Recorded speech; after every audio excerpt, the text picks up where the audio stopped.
The Duke stood alone in the burned chapel, surrounded by corpses of men who had once called him brother. Blood pooled between marble tiles while smoke from the siege still choked the morning air. This was what mercy earned you in Reverin, betrayal carved into your spine by those you'd protected. Cassian Valicrest had learned that lesson in the worst possible way, and the kingdom would never forget what happened when you pushed the Black Duke past the point of forgiveness. If you want to understand how a man becomes a monster, and what it takes to save him, stay with me until the bitter end. This is going to hurt. 6 months before the chapel massacre, Cassian Valicrest sat in the throne room of Blackthorn Keep and watched his kingdom pretend to love him. The northern nobles lined the walls like decorative vultures, their smiles sharp enough to draw blood. They bowed when he entered. They laughed at his cold observations. They drank his wine and ate his food and plotted his death between courses. Cassian knew. He always knew. The storm outside hammered against the fortress windows, great sheets of rain that turned the cliffside view into a gray blur. Thunder rolled across the coast like artillery fire. The weather in the north never stopped trying to kill you. Maybe that's why northerners made such excellent survivors. Or maybe it just made them cruel. Lord Brennan of House Ardenmere was speaking, something tedious about grain taxes and harvest yields. Cassian didn't bother listening. The man's voice had the quality of a knife scraping against stone, functional but unpleasant. What Cassian did watch was the way Brennan's eyes flickered toward Duke Morven every third sentence. The way Morven's fingers tapped against his wine glass in a rhythm that matched Brennan's pauses. The way Chancellor Valor smiled from his position near the fire, a smile that suggested he found the entire performance amusing. Communication disguised as coincidence. Cassian had seen it 100 times before. He'd probably see it 100 times more before someone finally stuck a knife between his ribs. The question was never if they'd try. The question was when, and whether he'd be fast enough to kill them first. He let Brennan finish his speech. Let the room settle into expectant silence. Then Cassian leaned forward slightly, and every man in the chamber tensed. That's what real power looked like. Not the crown, not the title. The involuntary flinch of dangerous men when you shifted your weight. Your harvest yields are lower than last year, Cassian said quietly. His voice carried despite the storm, despite the crackle of logs in the fireplace. Your tax contribution is short by 3,000 marks, and you've been buying weapons from Greystone Armory at twice the normal rate. Brennan's face went the color of old parchment. My Lord Duke, I can explain. Cassian held up one hand. Brennan's mouth snapped shut. You're preparing for war, Cassian continued. The question is whether you're preparing to fight for me or against me. The silence that followed had teeth. Brennan's throat worked. My lord, I would never... Don't. Cassian's voice dropped to something that resembled reason, which somehow made it worse. Don't insult both of us by pretending loyalty we both know doesn't exist. You want to know what separates you from the dead? Honesty. So be honest, Brennan. Are you planning to betray me? The entire room held its breath. Brennan looked at Morven, then at Valor, then back at the Duke whose reputation for violence had been earned in blood across a decade of putting down rebellions. Finally, the Lord of Ardenmere did something either incredibly brave or catastrophically stupid. He told the truth. Yes, Brennan said quietly. We are. The admission crashed through the throne room like a physical blow. Nobles shifted backward. Hands moved toward weapons that weren't there. Cassian didn't allow armed men in his presence unless they belonged to his personal guard. Cassian studied Brennan for a long moment, watched the sweat gathering at the man's temples, the way his hands shook just slightly. Then the Duke smiled. It wasn't a pleasant expression. It was the smile of a predator that had just realized the prey was already injured. Who else? Cassian asked. More silence. Then slowly, Duke Morven stepped forward. His face was carved from stone, but his eyes betrayed him. They were the eyes of a man who'd already accepted death. House Morven stands with Ardenmere, Morven said. His voice didn't shake. Cassian respected that, at least. The northern territories will not bow to a tyrant any longer. Tyrant. The word hung in the air between them like an accusation that had finally been spoken aloud after years of whispers. Cassian rose from his throne. The movement was unhurried, almost casual. But every person in that room understood they were watching an execution take its first breath. A tyrant, Cassian repeated. He walked down the steps from his throne, his boots echoing against marble. Is that what we're calling survival now? You rule through fear, Morven said. Through violence and intimidation, the people suffer. The people eat. Cassian's voice cracked like a whip. The people have homes. The people don't watch their children starve in winter or get butchered by raiders from across the border. The people survive. And they survive because I do what weak men like you refuse to do. I make the hard choices. I spill the blood that needs spilling. I become the monster so they don't have to. You enjoy it, Brennan said quietly. Don't pretend this is sacrifice, Cassian. You enjoy the power. Cassian stopped 3 feet from Brennan, close enough to see the man's pulse hammering in his throat, close enough to smell his fear. Yes, Cassian said softly. I do. Because power is the only thing that keeps men like you from tearing everything apart the moment you think no one's watching. He turned, addressing the entire room. You want to know the difference between a tyrant and a king? A tyrant takes. A king protects. I don't give a damn what you call me as long as the kingdom stands. As long as children sleep safely. As long as the borders hold and the harvest comes and people live long enough to complain about the man keeping them alive. Then let us choose our own path, Morven said. Release the northern territories. Let us govern ourselves. Cassian laughed. It was not a kind sound. You want independence? Fine. The moment you leave my protection, House Carven will move on your eastern borders. The mountain clans will raid your villages. Greystone will strangle your trade routes. You'll last 6 months before you're begging me to take you back. And I'll refuse, because I don't forgive rebellion. You prove our point, Brennan said. Your way or death. That's tyranny. No, Cassian said quietly. That's reality. The world doesn't care about your noble intentions, Brennan. It cares about strength. And right now, I'm the only thing standing between you and a dozen different groups who'd love nothing more than to carve up your lands and salt the earth. So what now? Morven asked. You execute us? Prove you're exactly what we claimed? Cassian looked at both men for a long moment. Then he did something that surprised everyone in the room. He walked back to his throne and sat down. No, Cassian said. You're going to leave Blackthorn. You're going to return to your holdings. And you're going to pray I never have to prove you wrong about me. The room exhaled collectively. My lord? Brennan's confusion was genuine. I'm letting you go, Cassian said, because tyranny would mean executing you for thought crime. Tyranny would mean burning your houses to ash and scattering your families. I'm not a tyrant, Brennan. I'm just a man trying to keep a kingdom from eating itself alive. Go home. Think about what you've said here today. And when raiders come screaming out of the mountains or Carven's assassins slip knives between your ribs, remember that I was the one who warned you. He waved a hand in dismissal. Get out of my sight, both of you. The two lords didn't need to be told twice. They backed toward the doors, bowing reflexively, their faces pale. After they left, Cassian sat in silence while the remaining nobles tried to become invisible against the walls. Finally, Chancellor Vaylor cleared his throat. That was unexpectedly merciful, my lord. Cassian turned cold eyes toward the Chancellor. The old man stood beside the fireplace like a scholar who'd wandered into a battlefield by mistake. Gray beard, soft hands, eyes that saw everything and revealed nothing. Cassian hated him on principle, but he was useful, and useful men got to keep breathing. Mercy has nothing to do with it, Cassian said. Dead martyrs inspire rebellions. Living cowards inspire doubt. Let them go home and explain to their allies why the terrible Black Duke let them walk free after admitting treason. Watch how fast their conspiracy falls apart. Vaylor's smile deepened. Brilliant. My lord. As always, Cassian ignored the flattery. Where's Captain Aldrich? I want increased patrols on the northern roads. If Ardenmere and Morven are stupid enough to try something, I want to know about it before they're within 50 miles of Blackthorn. Already arranged, my lord. Vaylor inclined his head. Though, if I may suggest, perhaps it's time to consider alternative approaches to governance. The nobles grow restless. Fear only works until it doesn't. Are you suggesting I soften? Cassian's voice was dangerous. I'm suggesting you adapt. A ruler who cannot bend eventually breaks.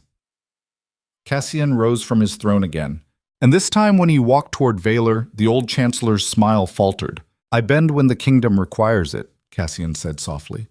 Not before. The moment these vultures sense weakness, they'll tear me apart. You know that as well as I do. So unless you've got a better strategy for keeping this kingdom intact, I suggest you keep your philosophical advice to yourself." Valor bowed. "Of course, my lord, forgive the presumption." Cassian studied him for another moment, then turned away. Everyone out. The throne room emptied in seconds. Alone finally, surrounded by storm and stone, Cassian Valacrest stood at the window and watched rain hammer against the cliffs below his fortress. He'd ruled for 8 years. 8 years of putting down rebellions and executing traitors and making the kind of decisions that kept him awake long after midnight. 8 years of being the monster his kingdom needed. And he was tired. Not tired enough to stop. Not tired enough to surrender. But tired enough to recognize the weight pressing down on his shoulders, the exhaustion that came from constant vigilance. His father had ruled through diplomacy and kindness. His father had died betrayed by his closest allies, poisoned by men he'd called friends. His mother had believed in mercy and second chances. His mother had been murdered in her own chambers by a servant she'd protected. Cassian had learned the lesson carved into his parents' graves. Trust was a luxury. Mercy was suicide. Power was the only currency that bought safety. So he'd become power incarnate. And the loneliness of that choice was slowly killing him in ways no assassin ever could. Thunder rolled across Blackthorn Keep, and somewhere in the storm, Cassian thought he heard his mother's voice asking the question that haunted him. What's the point of surviving if you're already dead inside? He didn't have an answer. He never did.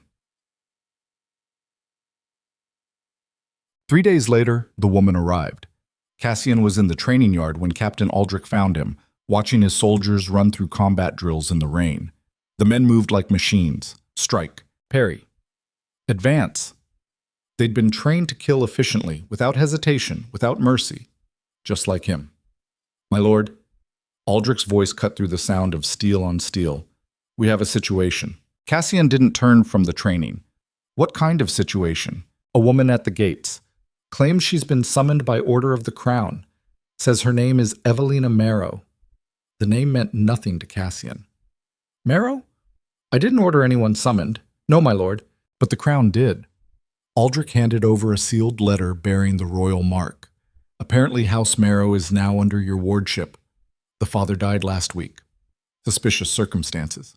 The crown wants her kept here for protection and observation." Cassian broke the seal and read quickly. The letter confirmed everything Aldrich had said. Lord Terence Marrow, minor noble from a house so insignificant Cassian barely remembered it existed, had been found dead in his study. Possible murder. Possible suicide. Definitely suspicious. His daughter, sole surviving heir, was now technically Cassian's responsibility until the matter was resolved. "This is ridiculous," Cassian muttered. "I'm not a damn nursemaid for traumatized noblewomen. The crown seems to think otherwise," Aldrich said carefully. "Apparently there's concern she might be involved in her father's death, or that whoever killed him might come for her next. Either way, the king wants her under your protection." "Protection?" Cassian handed the letter back. "They want me to babysit a murder suspect." "Essentially, yes, my lord." Cassian turned back to the training yard. His soldiers continued their drills, oblivious to the conversation. Rain plastered their hair to their skulls, turned the ground to mud beneath their boots. "Fine," Cassian said finally. "Put her in the east wing, assign guards. Make sure she understands she's not a guest. She's a prisoner with comfortable accommodations. I don't want her wandering the keep unsupervised." "Understood, my lord." Aldrich hesitated. "Should I inform her you'll meet with her personally?" "No, I don't care about meeting her. Just keep her alive and out of trouble until the crown figures out what happened to her father." Aldrich bowed and left. Cassian watched him go, already forgetting about Evelina Marrow. Another complication.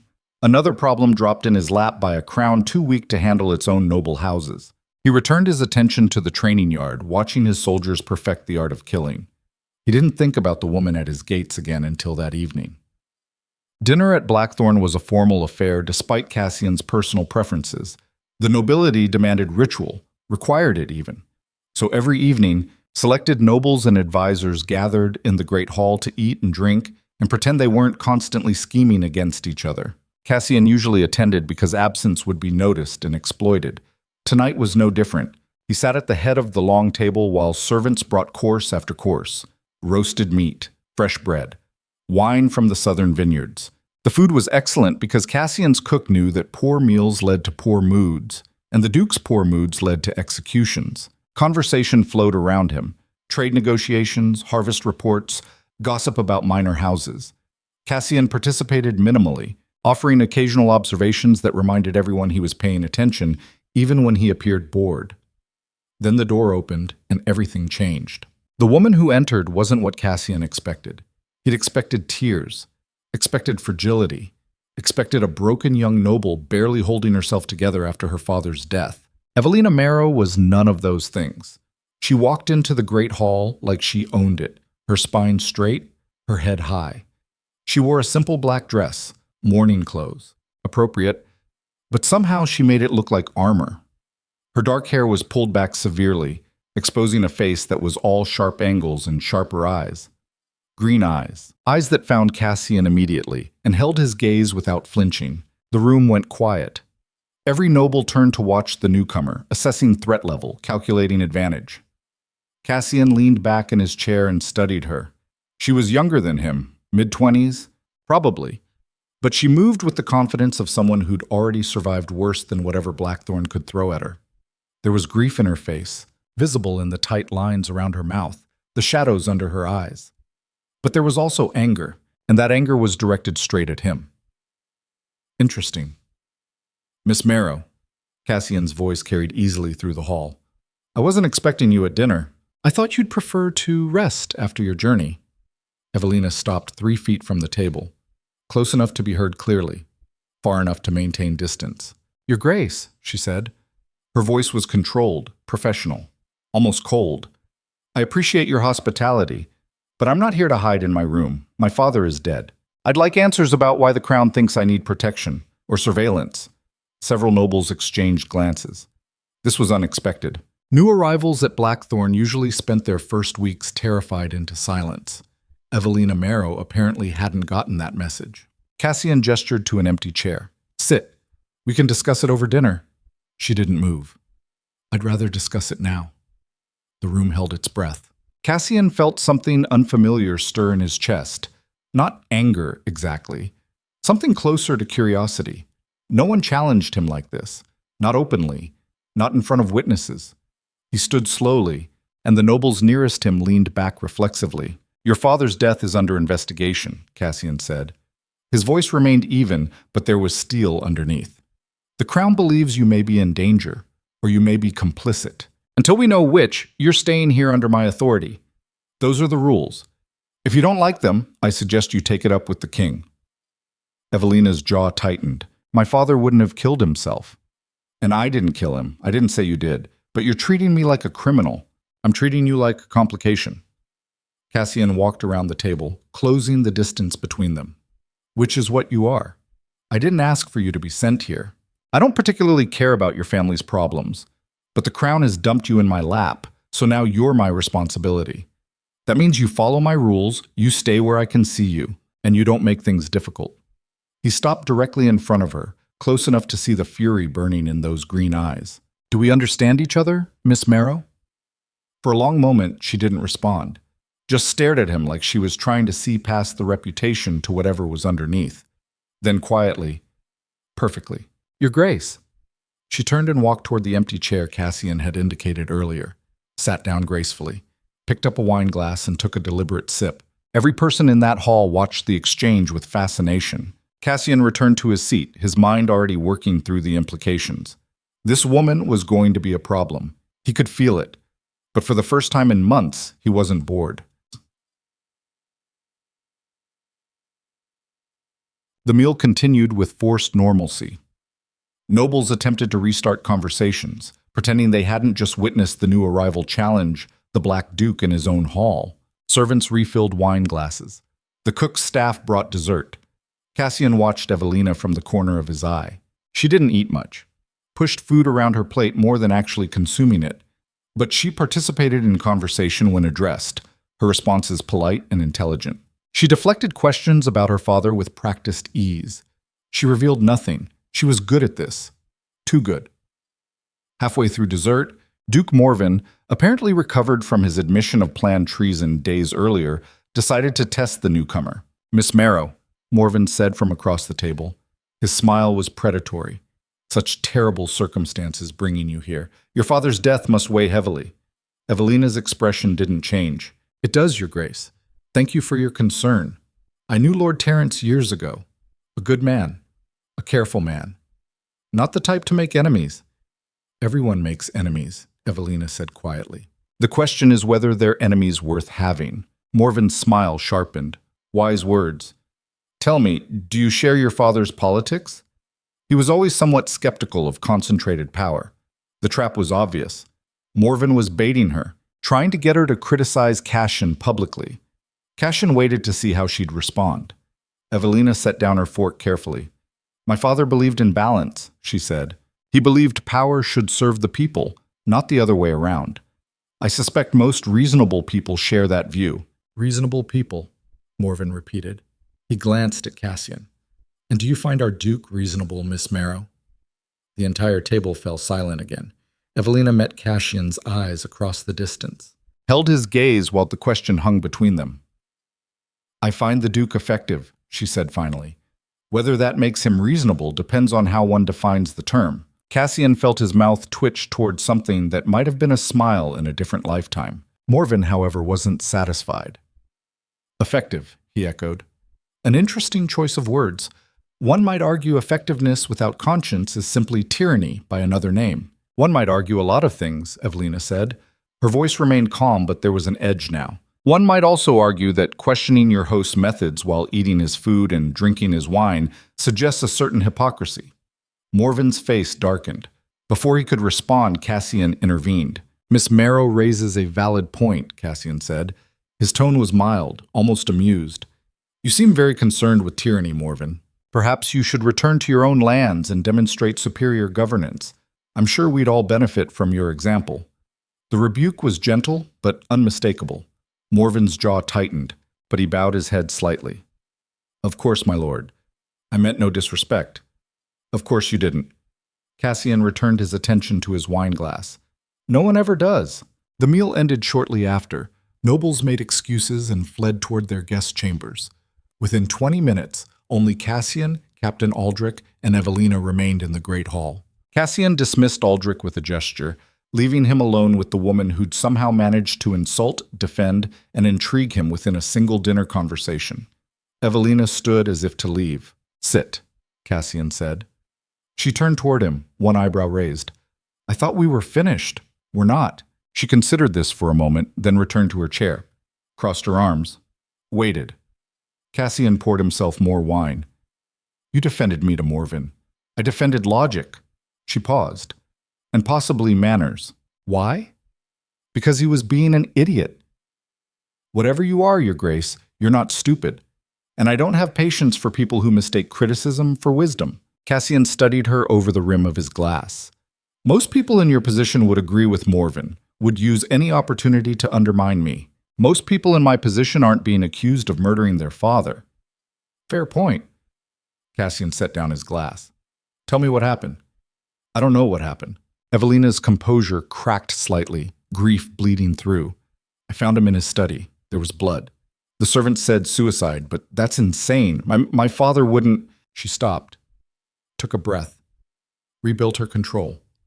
He wouldn't, she finished quietly. Something else happened. Someone else was involved. And you think the crown sent you here to protect you? Or to silence you? Evelina met his eyes. What do you think, Your Grace? Cassian considered the question seriously. I think your father discovered something dangerous. I think someone killed him for it. And I think the crown doesn't know whether you're a witness, a target, or a conspirator. So they sent you to me because I'm the one person in Reverin capable of keeping you alive long enough to figure out which. And if I'm guilty? Cassian's smile was blade thin. Then you'll die. But you'll die after I've extracted every piece of useful information from you. I don't waste resources, Miss Marrow, not even guilty ones. She should have been terrified, should have flinched, should have broken. Instead, she leaned forward slightly. Good, she said, because I'm not guilty. And I need your help finding who is. The audacity of it startled him. You need my help, Cassian repeated. You show up at my fortress, challenge me at dinner, and now you're making demands?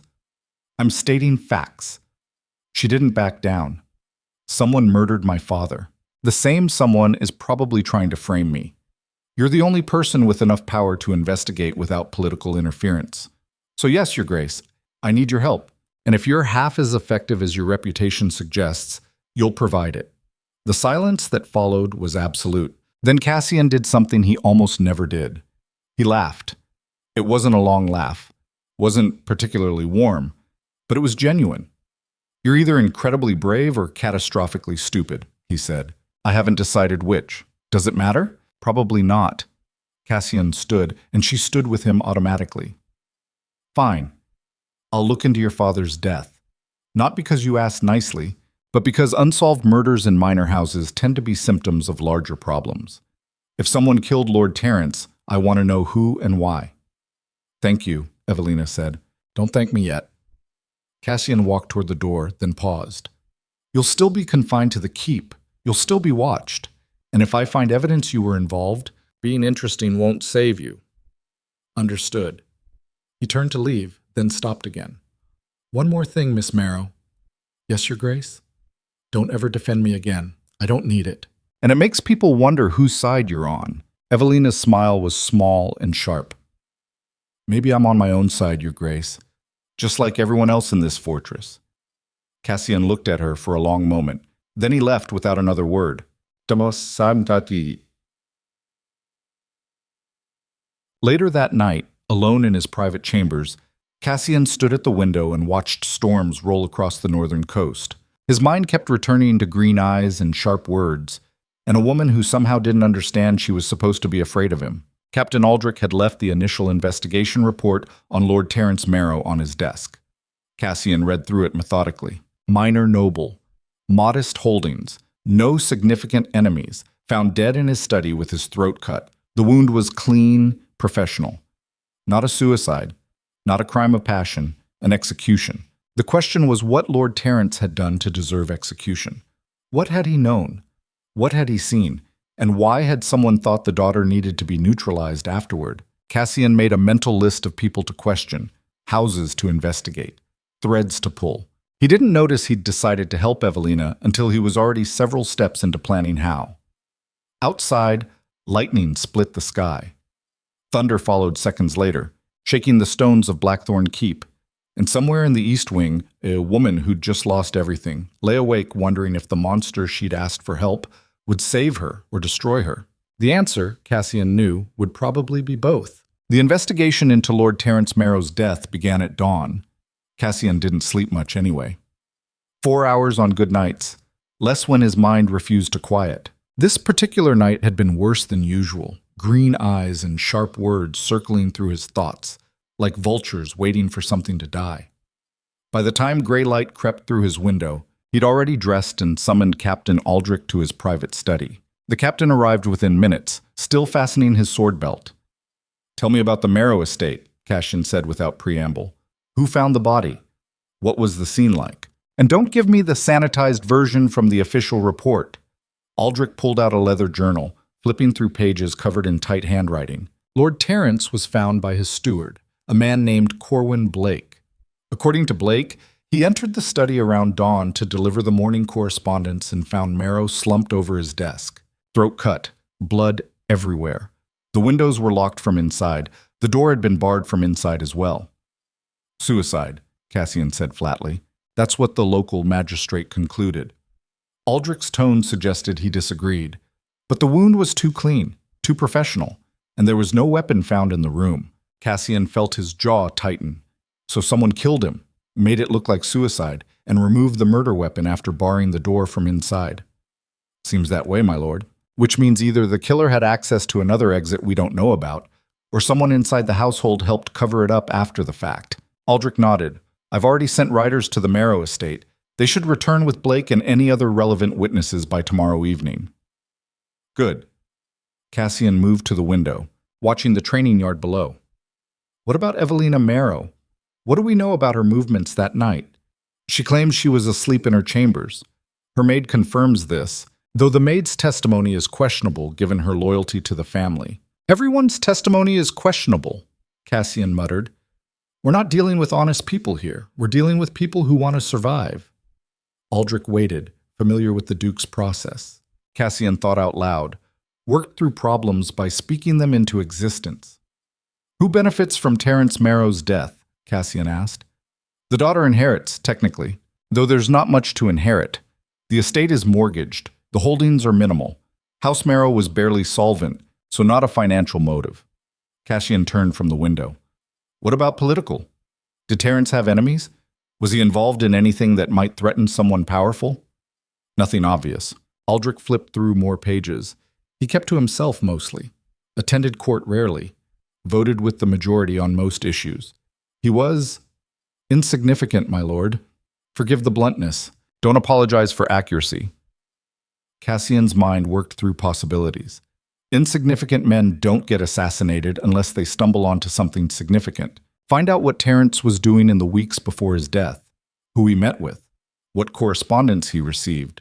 Someone wanted him dead for a reason. We just need to find it. Yes, my lord. And Aldrich? Cassian's voice dropped. Put surveillance on Evelina Marrow. I want to know everywhere she goes, everyone she talks to. If she's innocent, the surveillance protects her. If she's guilty, it gives us evidence. Understood. Aldrich hesitated. And if she notices the surveillance, she will notice. Cassian's expression was unreadable. She's too smart not to. Tell the guards not to hide it. Let her know she's being watched. See how she reacts. After Aldrich left, Cassian remained at the window. The logical part of his mind said Evelina Marrow was the obvious suspect. Daughter inherits after father's mysterious death. It was the oldest story in the world. But his instinct, honed by years of reading people for survival, said something different. The grief in her eyes had been real. The anger had been real. People could fake tears. They couldn't fake the kind of rage he'd seen burning beneath her controlled surface. Someone had taken something from her, and she wanted blood for it. Cassian understood that impulse better than most. Jimman. 2 hours later, he found Evelina in the keep's library. She sat at a table near the window, surrounded by books and documents. Sunlight cut through the glass, illuminating dust motes floating in the air around her. She'd traded her black dress for something more practical. Dark wool, high collar, no ornamentation. Mourning clothes that looked like armor. She glanced up when he entered, her expression neutral. Your Grace. No surprise in her voice. She'd been expecting him. Cassian crossed to her table, looking at the materials spread across its surface. Financial ledgers. Property deeds. What looked like correspondence. Making yourself at home in my library? He asked. You said I was confined to the keep. She gestured at the books. I'm confined. I didn't realize reading was prohibited. It's not. Cassian picked up one of the ledgers, scanning the entries. These are your father's records? What's left of them? Someone cleaned out his study before I could get there. These are copies I managed to save. Her jaw tightened. Though they don't tell me much. What are you looking for? Proof. She leaned back in her chair, studying him. You're investigating my father's death. So am I. I thought we could save time by sharing information. The audacity of it made him want to laugh again. You think I'm going to share an active investigation with my primary suspect? I'm not your primary suspect. You're my only suspect. Then you're not looking hard enough. Evelina stood, moving to face him directly. My father was murdered. I need to know by who and why. You need to know the same thing because unsolved murders in minor houses tend to be symptoms of larger problems. Your words, Your Grace. So we can either work together, or we can waste time dancing around each other while whoever killed him gets away. Cassian studied her for a long moment. She didn't flinch under his gaze, didn't retreat, just stood there like she had every right to negotiate with the most dangerous man in Raverin. What makes you think you can investigate anything? He asked quietly. You're 24 years old, untrained, and emotionally compromised. You'll contaminate evidence. You'll miss crucial details. You'll get yourself killed. Maybe. Her voice remained steady. Or maybe I know things you don't. Maybe I understand my father's world in ways your soldiers never could. Maybe I'm useful, Your Grace. And maybe you're smart enough to use every resource available instead of letting pride get in the way. The words hit harder than they should have. Cassian felt something shift in his chest. Recognition, perhaps. Of someone who understood how the game was played. Who knew that survival required swallowing pride and using whatever tools were available. He'd built his entire rule on that principle. Fine, he said. You can observe the investigation. You can provide context when asked. But you follow my orders. You don't interfere with my people. And the moment I think you're compromised or dangerous, you're locked in your rooms until this is resolved. Agreed. And Evelina? His voice dropped. If I find evidence you were involved in your father's murder, being useful won't save you. I'll execute you myself. She met his eyes without flinching. If I was involved, Your Grace, you'd be doing me a favor. The statement hung between them like a confession and a challenge intertwined. Cassian turned toward the door. The witnesses arrive tomorrow evening. You'll be present for the interrogations. Thank you. He stopped at the threshold. Don't thank me yet. You're about to watch me do things that will probably make you hate me. I already hate you, she said calmly. You represent everything my father fought against. Concentrated power.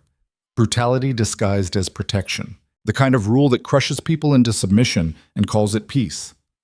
Cassian looked back at her. And yet you're asking for my help. Because sometimes you need a monster to fight monsters. Her expression was unreadable. Doesn't mean I have to like it.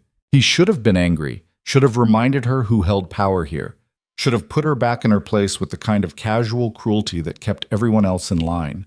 Instead, he just nodded and walked away. The next day passed slowly. Cassian attended to normal governance, trade disputes, tax collection, reports from border patrols, the machinery of power that required constant maintenance or it ground to a halt, and people starved. He found himself distracted. His mind kept returning to the library, to a woman who looked at him like he was simultaneously her best hope and her worst enemy, to words that had cut closer to truth than anyone had dared speak in years. You represent everything my father fought against. The accusation wouldn't leave him alone, because it was accurate. Cassian did represent concentrated power, did rule through strength and fear, did crush opposition before it could organize into genuine threat. His father had tried the other way, had believed in consensus and diplomacy, and trusting people to do the right thing. His father was dead, betrayed by the very allies he'd trusted, poisoned slowly over months by someone he'd broken bread with, laughed with, called friend.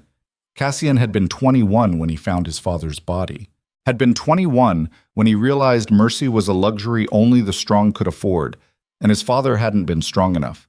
So Cassian had become what the kingdom needed, what survival demanded, a monster that kept other monsters in check. If that made him a tyrant, so be it.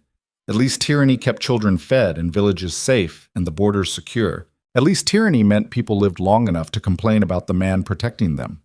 By evening, the witnesses had arrived. Cassian convened the interrogation in the throne room rather than a private chamber.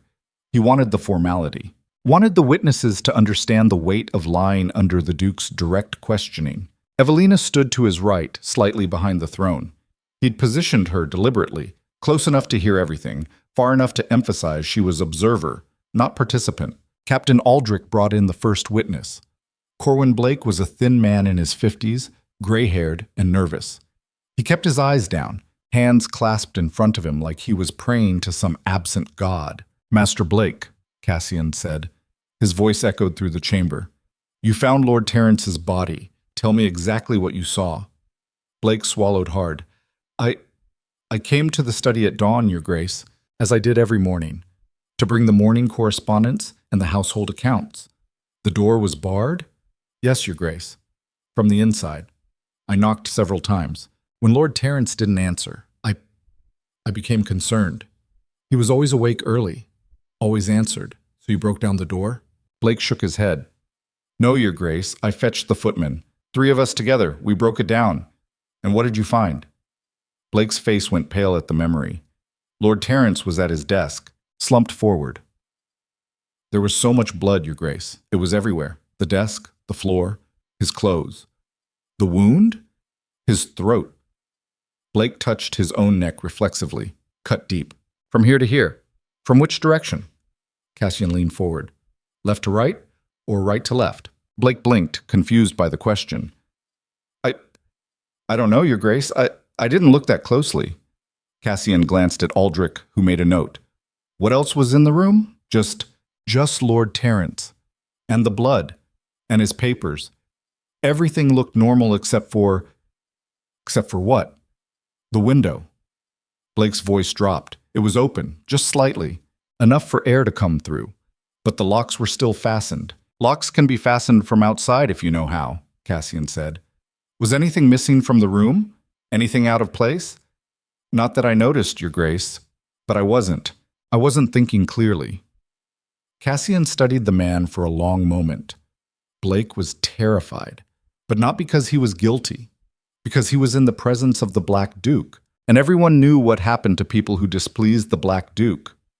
Did Lord Terence have enemies? Cassian asked. Anyone who might want him dead? No, Your Grace. Lord Terence was kind, fair. Everyone respected him enough to kill him, apparently. Blake's eyes widened. I would never. Relax, Blake. Cassian waved a hand dismissively. I'm not accusing you, though your story has some interesting gaps. The locked door, the open window, the missing weapon. Someone very skilled killed Lord Terence and made it look like suicide. I'm going to find out who. He gestured to Aldrich. Next witness. Blake was escorted out, replaced by a younger woman, Lord Terence's maid. She was composed where Blake had been nervous, stood straight, met Cassian's eyes briefly before lowering her gaze in deference. Your name? Cassian asked. Mara Ashford, Your Grace. How long did you serve Lord Terence? 6 years, Your Grace. And his daughter? Mara's expression softened slightly. Since Lady Evelina was 18, Your Grace. Tell me about the night Lord Terence died. Where was Lady Evelina? In her chambers, Your Grace. She retired early, around 9. I helped her prepare for bed. And she stayed there all night? Mara hesitated. Cassian's eyes narrowed. Did she stay there all night? I believe so, Your Grace. But I didn't watch her door constantly. I have other duties, so you can't confirm she remained in her room? Another hesitation.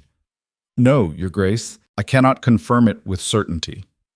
Behind him, Cassian heard Evelina's sharp intake of breath. He ignored it, continued pressing. Did Lady Evelina and her father fight? Were there tensions between them? No, Your Grace. They were very close. Lord Terence adored his daughter. No disagreements about her future? About marriage prospects? About the estate's finances? Mara's composure cracked slightly. There were discussions about money.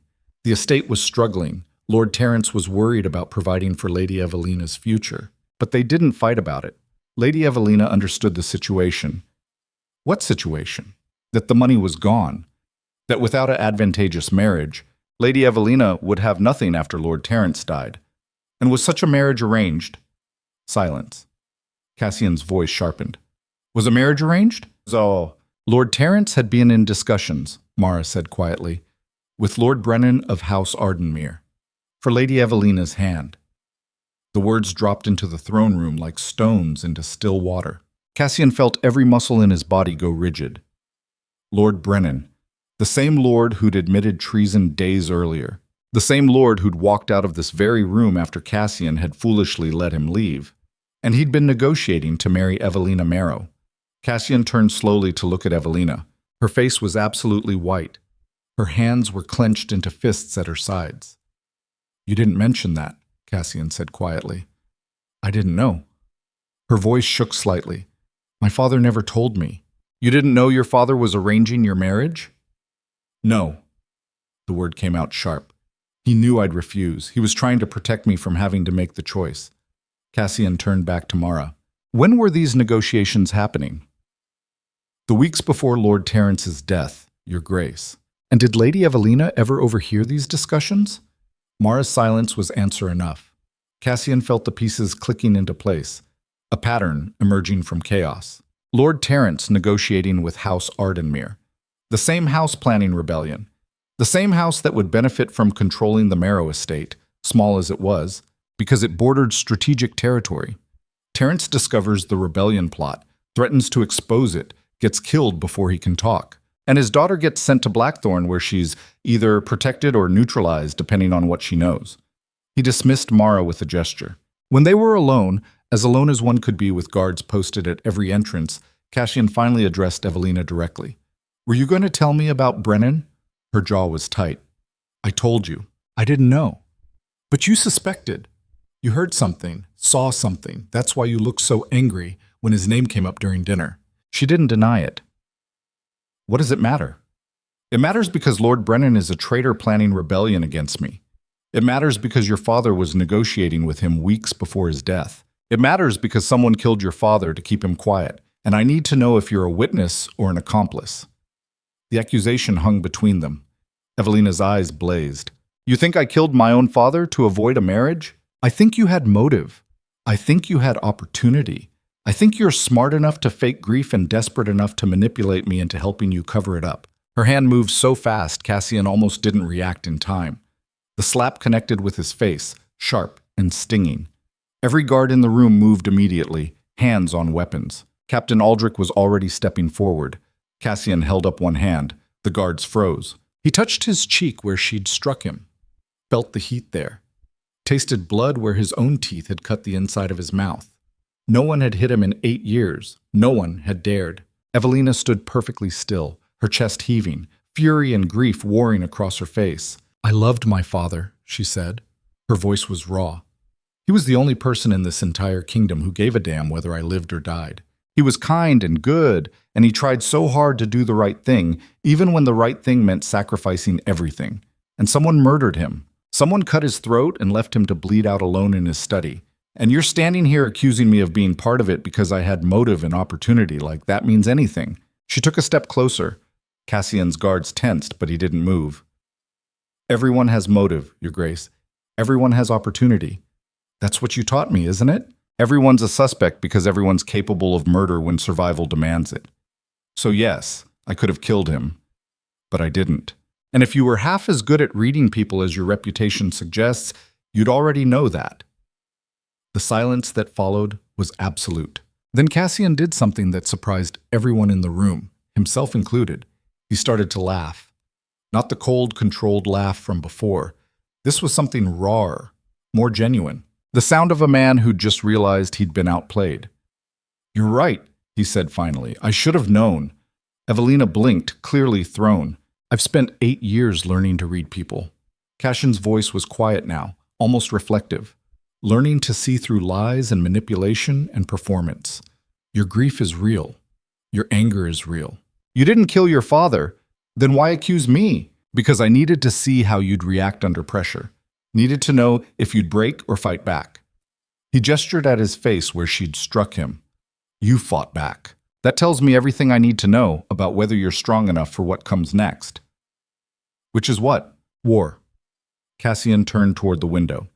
Your father stumbled onto something involving House Ardenmere, probably evidence of their rebellion plot. They killed him to silence him, and now we're going to find proof and destroy them for it. And what about me? Evelina asked. Am I still a suspect? You're still confined to Blackthorn. You're still under surveillance. But no, you're not a suspect. Cassian looked at her directly. You're a witness, and potentially the only person who knows what your father discovered before he died. I don't know what he discovered. Then we'll figure it out together, because whoever killed Lord Terrence made a critical mistake. What mistake? They left his daughter alive. Cassian's expression was blade sharp, and she ended up in the protection of the one person in Raverin they can't intimidate or buy off. They should have killed you when they had the chance. Now it's too late. Evelina stared at him. Why are you helping me? Because I want to know what Ardenmere is planning. Because your father's murder is connected to a larger conspiracy. Because... He stopped, reconsidered, decided on truth. Because someone in my kingdom thought they could kill an insignificant noble and get away with it. And that kind of thinking spreads like disease if you don't cut it out at the root. That's the only reason. Cassian held her gaze. Does there need to be another reason? She didn't answer, just looked at him like she was trying to decode something written in a language she didn't fully understand. Finally, quietly, Thank you, Your Grace. Don't thank me. Cassian turned away. Thank me when this is over and you're still alive. The investigation consumed the next 3 days. Cassian pulled resources from across his intelligence network. Captain Aldrich questioned servants, guards, anyone who'd been near the Marrow estate in the weeks before Lord Terrence's death. Messages went out to informants embedded in rival houses, and slowly, carefully, a picture began to emerge. Lord Terrence had indeed discovered evidence of House Ardenmere's rebellion plot, letters detailing weapons purchases, contracts with mercenary companies, communications with other discontented nobles. He'd been compiling evidence to bring to the crown. And someone had found out. The assassination had been professional, paid for, executed with precision. But the assassin had made one mistake. He'd left a partial footprint in the blood. A boot print that matched standard-issue footwear for Ardenmir's private guard. It wasn't conclusive proof, but it was enough. Cassian stood in his study looking at the evidence spread across his desk. Letters, reports, the boot print sketch. Behind him, Evelina read through her father's recovered correspondence. She'd barely slept since the interrogations, had thrown herself into the investigation with single-minded intensity. He admired that. The refusal to break. The determination to see things through even when grief threatened to consume her. It reminded him of himself at 21, standing over his father's body and swearing vengeance. "We have enough," Cassian said finally. "Enough to move against Ardenmir." "What will you do?" Evelina asked without looking up. "What I always do." Cassian's voice was flat. "Eliminate the threat. You mean kill Lord Brennan, if necessary." She looked up then. Her eyes were bloodshot from lack of sleep, but her gaze was steady. And the others involved? Everyone who knew about the rebellion plot? Everyone who participated? Cassian met her stare. "I'm not going to execute people for thinking rebellious thoughts. But anyone who actively worked to overthrow my authority or who helped plan your father's murder, they die. That's the price of treason. How many people are we talking about? Dozens. Maybe more." Cassian saw her flinch. "This is what justice looks like, Evelina. It's not clean. It's not satisfying. It's bloody and brutal, and it leaves you lying awake at night wondering if you went too far or not far enough. But it's necessary, because if I let this conspiracy survive, it spreads. Others see that rebellion goes unpunished, and suddenly I'm putting down uprisings every 6 months." She was quiet for a long moment. Then, "My father would hate this." "Probably." Cassian's expression didn't change. "But your father is dead because he tried to handle things through proper channels. He gathered evidence and planned to present it to the crown and believed the system would work. And someone killed him before he could. So the system doesn't work?" "The system works for people with enough power to make it work. For everyone else, it's just theater." Cassian moved to pour himself wine. "Your father was a good man. But good men don't survive in Revarin. Only strong men do. And you think you're strong?" "I know I am." Cassian drank. "Because I'm still alive. That's the only metric that matters." Evelina stood, moving to face him directly. "What about mercy? What about giving people a chance to change? I gave Brennan and Morven a chance." Cassian's voice hardened. "I let them walk out of this fortress after they admitted planning rebellion. I thought maybe mercy would show them the difference between tyranny and justice. Instead, they used that mercy to murder your father and cover their tracks. So no more chances. No more mercy. Just consequences." The words echoed in the study. Outside, rain began to fall. The storms were constant this time of year, relentless. "When does it happen?" Evelina asked finally. "Tomorrow night. There's a gathering at Brennan's estate. Most of the conspirators will be there." Cassian set down his glass. "I'll have soldiers in position by dusk. We'll move at midnight. You're inviting civil war. Civil war is already here. I'm just ending it before it spreads." She shook her head slowly. "This is madness. This is survival." Cassian's eyes were cold. "And if you can't stomach it, stay here tomorrow night. Lock yourself in your rooms. Pretend it's not happening. But don't stand there and judge me for doing what your father couldn't." The statement hit like a physical blow. Evelina's face went pale, then red, then settled into something harder. "I'll be there," she said quietly. "No, you won't." "Yes, I will." Her voice was steel. "You said I'm a witness, that my father's murder is part of this. I deserve to see justice done. What I'm planning tomorrow isn't justice." Cassian moved closer, forcing her to hold his gaze. "It's revenge disguised as law enforcement. It's going to be brutal and ugly, and you'll see things that will haunt you for the rest of your life. I'm not bringing you into that. You don't get to protect me from reality, Your Grace." Her eyes blazed. "Not after you've made me complicit in all of this. I've helped your investigation. I've provided information about my father's work. I've stood here and listened to your plans for mass execution. You don't get to suddenly develop a conscience and shield me from the consequences. They stood inches apart, both breathing hard, the air between them charged with something dangerous. Fine, Cassian said finally. But you follow orders. You stay behind the soldiers, and if things go wrong, you run. Understood? Understood. He should have sent her away, should have locked her in her rooms like he'd threatened. But some part of him, the part that recognized a kindred spirit when he saw one, knew she'd never forgive him if he did. And for reasons he didn't want to examine too closely, her forgiveness suddenly mattered. The raid on House Ardenmir's estate began at midnight. Cassian led a force of 50 soldiers, his best men, trained for exactly this kind of operation.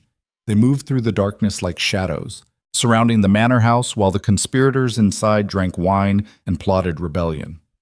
Evelina rode beside Captain Aldrich, her face pale but composed. Cassian had given her a weapon, a small blade, and brief instructions on how to use it if things went wrong. She'd handled it with surprising competence, suggesting she wasn't as sheltered as her noble upbringing implied.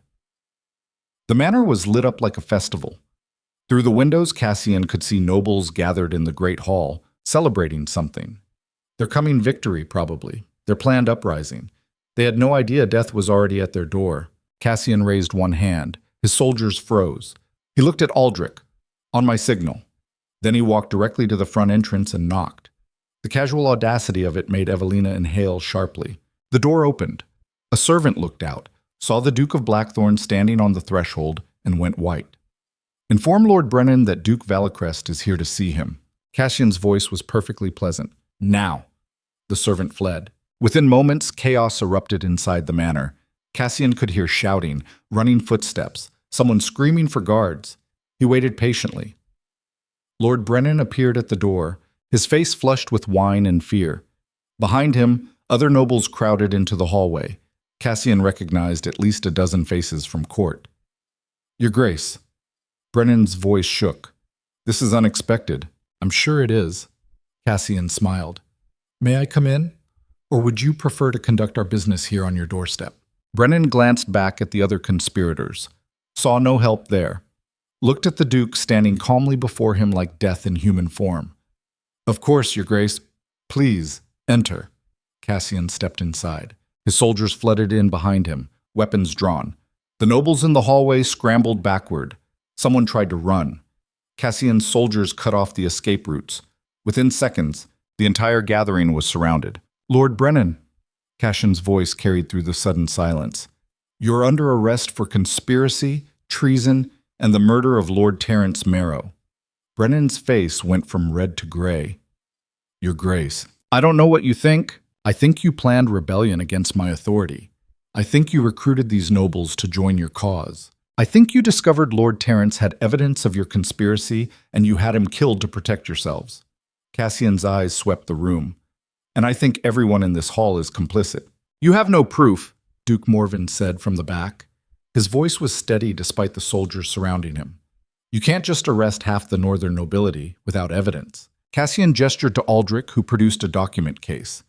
Letters detailing weapons purchases, contracts with mercenary companies, communications between conspirators, and a boot print from the assassin who killed Lord Terence, matching the boots worn by Ardenmir's private guard.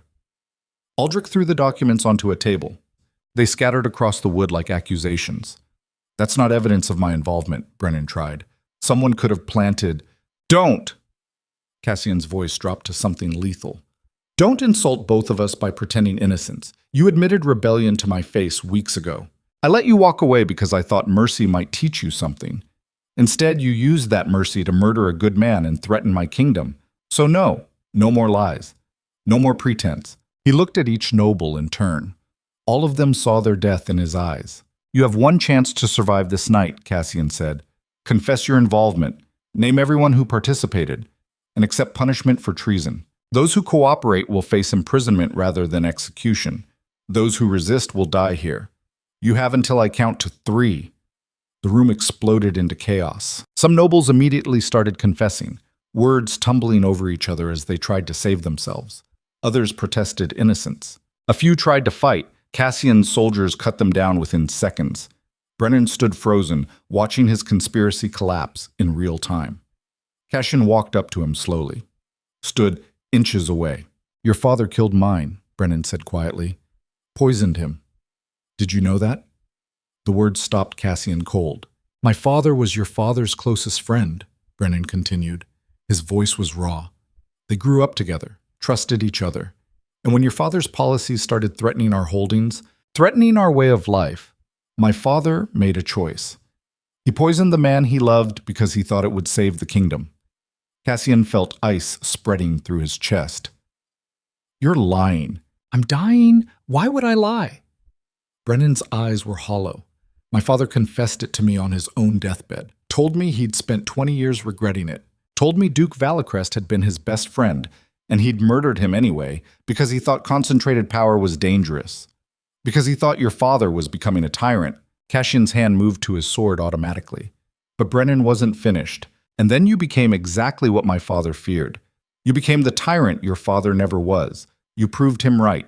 And now you're standing here executing people for trying to stop you from destroying everything. The words hung between them.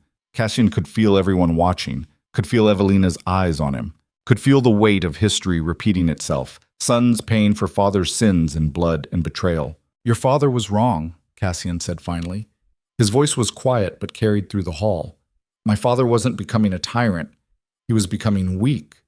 He trusted people who didn't deserve trust. He showed mercy to people who used it against him.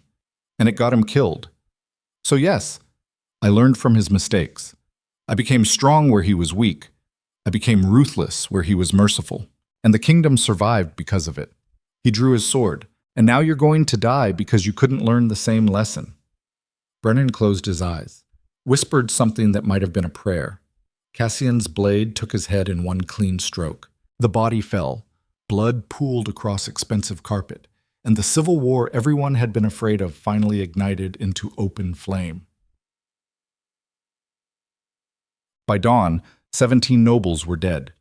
23 more were imprisoned pending trial. House Ardenmere was formally stripped of title and lands. Cassian stood in the ruins of the manor's great hall, surrounded by bodies and broken furniture and the aftermath of violence. His soldiers were efficient, professional. They'd cleaned up rebellions before. They knew the procedure. Evelina sat on the steps leading to the second floor, her dress stained with blood that wasn't hers. She'd witnessed everything, had watched Cassian execute Brennan, had seen soldiers cut down men who tried to fight, had heard confessions extracted through fear and desperation. She looked like she'd aged a decade in one night. Cassian approached her slowly. Are you hurt? He asked. She shook her head, didn't speak. We're leaving soon. My men will secure the estate. You should... Why did you do it? Her voice was hoarse. Why did you execute him so quickly? You could have held a trial, could have let the crown decide his fate. The crown is weak, Cassian said. A trial would have taken months. Other houses would have rallied to Brennan's defense. The conspiracy would have spread. This way, it ends tonight. This way, you're a murderer. Cassian sat down beside her on the steps. His sword was still bloody. He didn't bother cleaning it. Yes, he said simply. I am. She looked at him finally. Her eyes were red-rimmed, exhausted. Does it get easier? She asked quietly. No. Cassian's voice was flat. It never gets easier. You just get better at living with it. They sat in silence while soldiers moved around them. Outside, dawn was breaking, gray light spilling across destruction. What happens now? Evelina asked eventually. Now the other houses decide whether to submit or fight. Now we find out how many more of them were involved in the conspiracy. Now we see if the kingdom fractures or holds together. Cassian looked at her. And you decide whether you can stomach staying at Blackthorn after witnessing what I'm capable of. You're giving me a choice? You've always had a choice? Cassian stood. You can leave if you want. Return to what's left of your father's estate. Try to rebuild. I won't stop you. And if I stay? If you stay, you're complicit in everything that comes next. You become part of this, part of the machinery that keeps the kingdom running. You can't witness what happened tonight and pretend you're innocent anymore. Evelina stood as well, faced him directly. I was never innocent, Your Grace. She wiped blood from her hands onto her already ruined dress. My father raised me in a kingdom built on violence and power games. I've known since I was a child that survival required becoming something harder than the world trying to crush you. I just never had to face how hard until now. And? And I choose to stay. Because walking away means my father died for nothing. Means Brennan and his conspiracy win even in death. I won't give them that. Cassian studied her for a long moment, then saw something shift in her expression, saw the last remnants of naive nobility die behind her eyes, saw what remained harden into something that looked disturbingly like his own reflection. "Welcome to the real kingdom, Miss Marrow," he said quietly. She nodded once, said nothing more. They left House Ardenmere's burning manor as the sun rose behind them, and Cassian realized with something approaching horror that he'd just created exactly what the kingdom didn't need. Another ruler who understood that survival demanded becoming a monster. But it was too late to take it back now. The point of no return had passed the moment she'd chosen to stay. The aftermath of House Ardenmere's destruction spread through Raverin like poison in water. Within 3 days, 6 more noble houses had bent the knee publicly, swearing renewed loyalty to Duke Valicrest with words that tasted like ash in their mouths. Within a week, 12 minor lords had been arrested on suspicion of conspiracy, their estates seized pending investigation. The kingdom was eating itself, and Cassian stood at the center of the carnage, watching everything he'd built begin to fracture under the weight of its own brutality. He'd executed 17 nobles in one night, 17 men with families, with children, with lives that extended beyond their treasonous decisions. The bodies had been returned to their houses as warning, as message, as proof that the Black Duke's mercy had limits. The crown hadn't responded yet. That silence was more terrifying than any condemnation would have been. Cassian knew what it meant. The king was waiting, watching, deciding whether Duke Valicrest had just saved the kingdom or declared war against it. In his private study, surrounded by reports from informants and intelligence from border patrols, Cassian felt the familiar weight of isolation pressing down on him. This was what power looked like at its apex. Absolute authority wielded in absolute solitude. No one to trust. No one to confide in. No one who understood the calculations required to keep a kingdom from tearing itself apart. Except now there was Evelina. She'd stayed at Blackthorn after the raid, hadn't fled to what remained of her father's estate, hadn't retreated into grief or horror or whatever normal people felt after witnessing mass execution. Instead, she'd become something else, something harder. She attended his council meetings now, standing silent beside Captain Aldrich, observing how decisions were made. She studied the intelligence reports. She asked questions that cut through pretense to the machinery of power underneath. She was learning, adapting, becoming exactly what survival in Raverin demanded, and Cassian wasn't sure if he'd saved her or destroyed her. A knock at the door interrupted his thoughts. "Enter," he said without looking up. Captain Aldrich stepped inside. His expression was grim. "My lord, we have a problem." "Of course we do."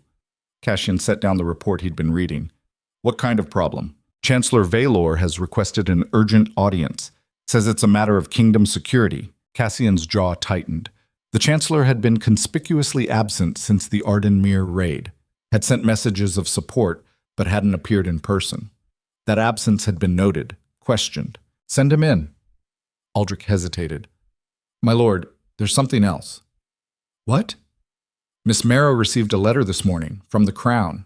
She's been summoned to the capital for questioning about her father's death and her involvement in the conspiracy investigation." The words landed like a physical blow. Cassian looked up sharply. "Summoned by who specifically?" "The king's personal seal." Aldrich's voice was careful. "The letter says she's to appear before a royal tribunal to provide testimony regarding Lord Terence Marrow's murder and the events leading to House Ardenmere's destruction." "When?" 2 weeks. 2 weeks. Barely enough time to prepare a defense. Barely enough time to ensure she wouldn't be scapegoated for everything that had happened. The Crown was making a move, trying to reassert control by questioning the Duke's authority through the one person connected to both investigations. Clever. Dangerous. Potentially catastrophic. "Where is she now?" Cassian asked. "The library. Reading her father's journals again. Tell her I want to see her, after I meet with Valor." Aldrich bowed and left. Moments later, Chancellor Valor entered the study. The old man looked tired. His usually immaculate robes were wrinkled. His beard needed trimming, but his eyes were sharp as ever, taking in every detail of Cassian's expression.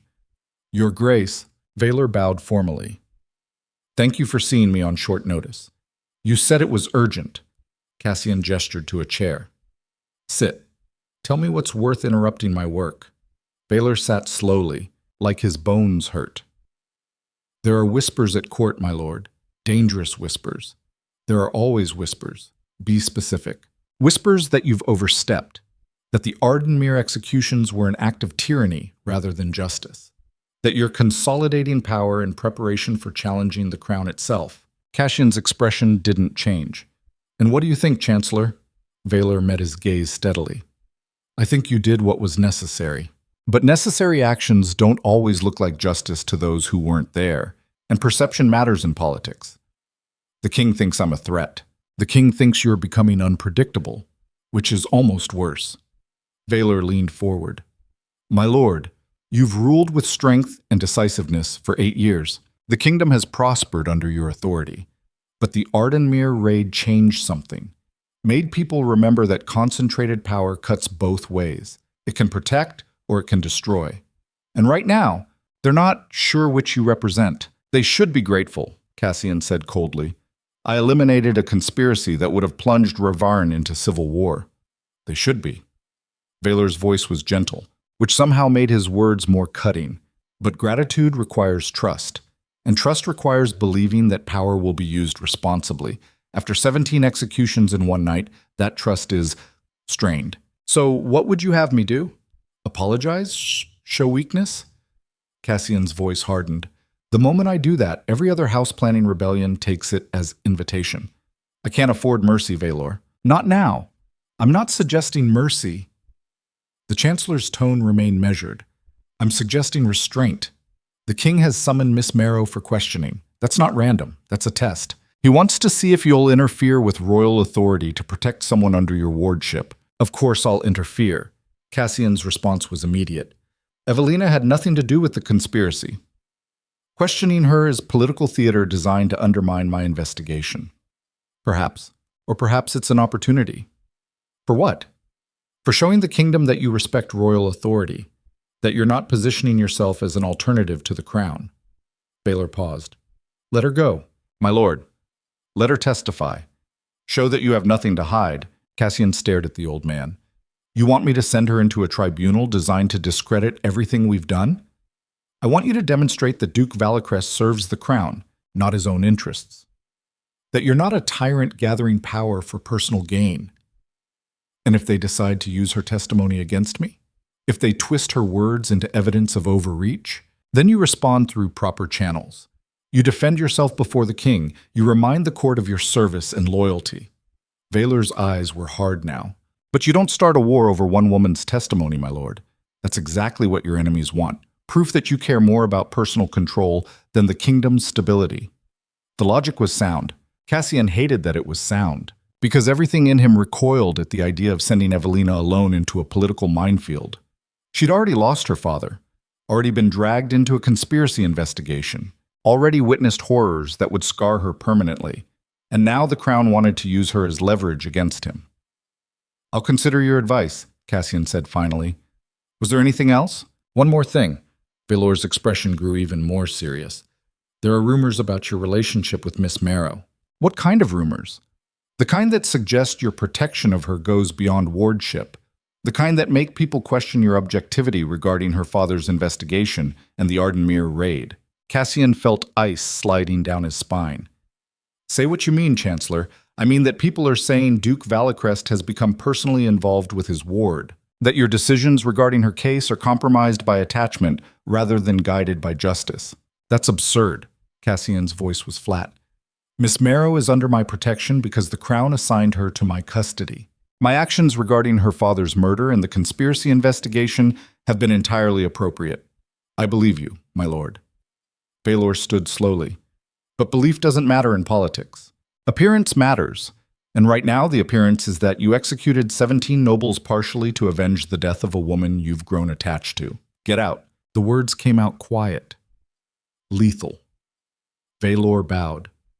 As you wish, your grace, but please consider what I've said. The kingdom is watching. The crown is watching. And they're looking for reasons to justify intervention. After the chancellor left, Cassian sat in silence. His hands were shaking slightly, with rage, with something else he refused to name, because Valor was right. Not about attachment. Cassian didn't do attachment, didn't allow himself that vulnerability, but about appearance, about how his actions looked to people determined to see tyranny in every decision. He'd protected Evelina, investigated her father's murder personally, executed the conspirators with her standing witness, and now he was considering defying a royal summons to keep her from testifying. Every choice made sense in isolation. Together, they painted a picture of a ruler compromised by personal interest. Compromised rulers made mistakes. Mistakes got people killed. Cassian had built his entire rule on eliminating such weakness. And somehow, without realizing it, he'd developed exactly the vulnerability he'd sworn never to have. He found Evelina in the library, as Aldrich had said. She sat surrounded by her father's journals, cross-referencing dates and names. Her dark hair was pulled back severely. Her dress was simple black wool. She looked like she hadn't slept in days. "You received a summons from the crown," Cassian said without preamble. She looked up. "Yes." "You're going to refuse it." "Am I?" Her tone was neutral, curious. Cassian moved closer. "The tribunal is political theater. They'll twist your testimony to make the Ardenmere executions look like personal vendetta rather than justice. They'll use you against me. Then I'll be careful with my words." Evelina returned her attention to the journal in front of her.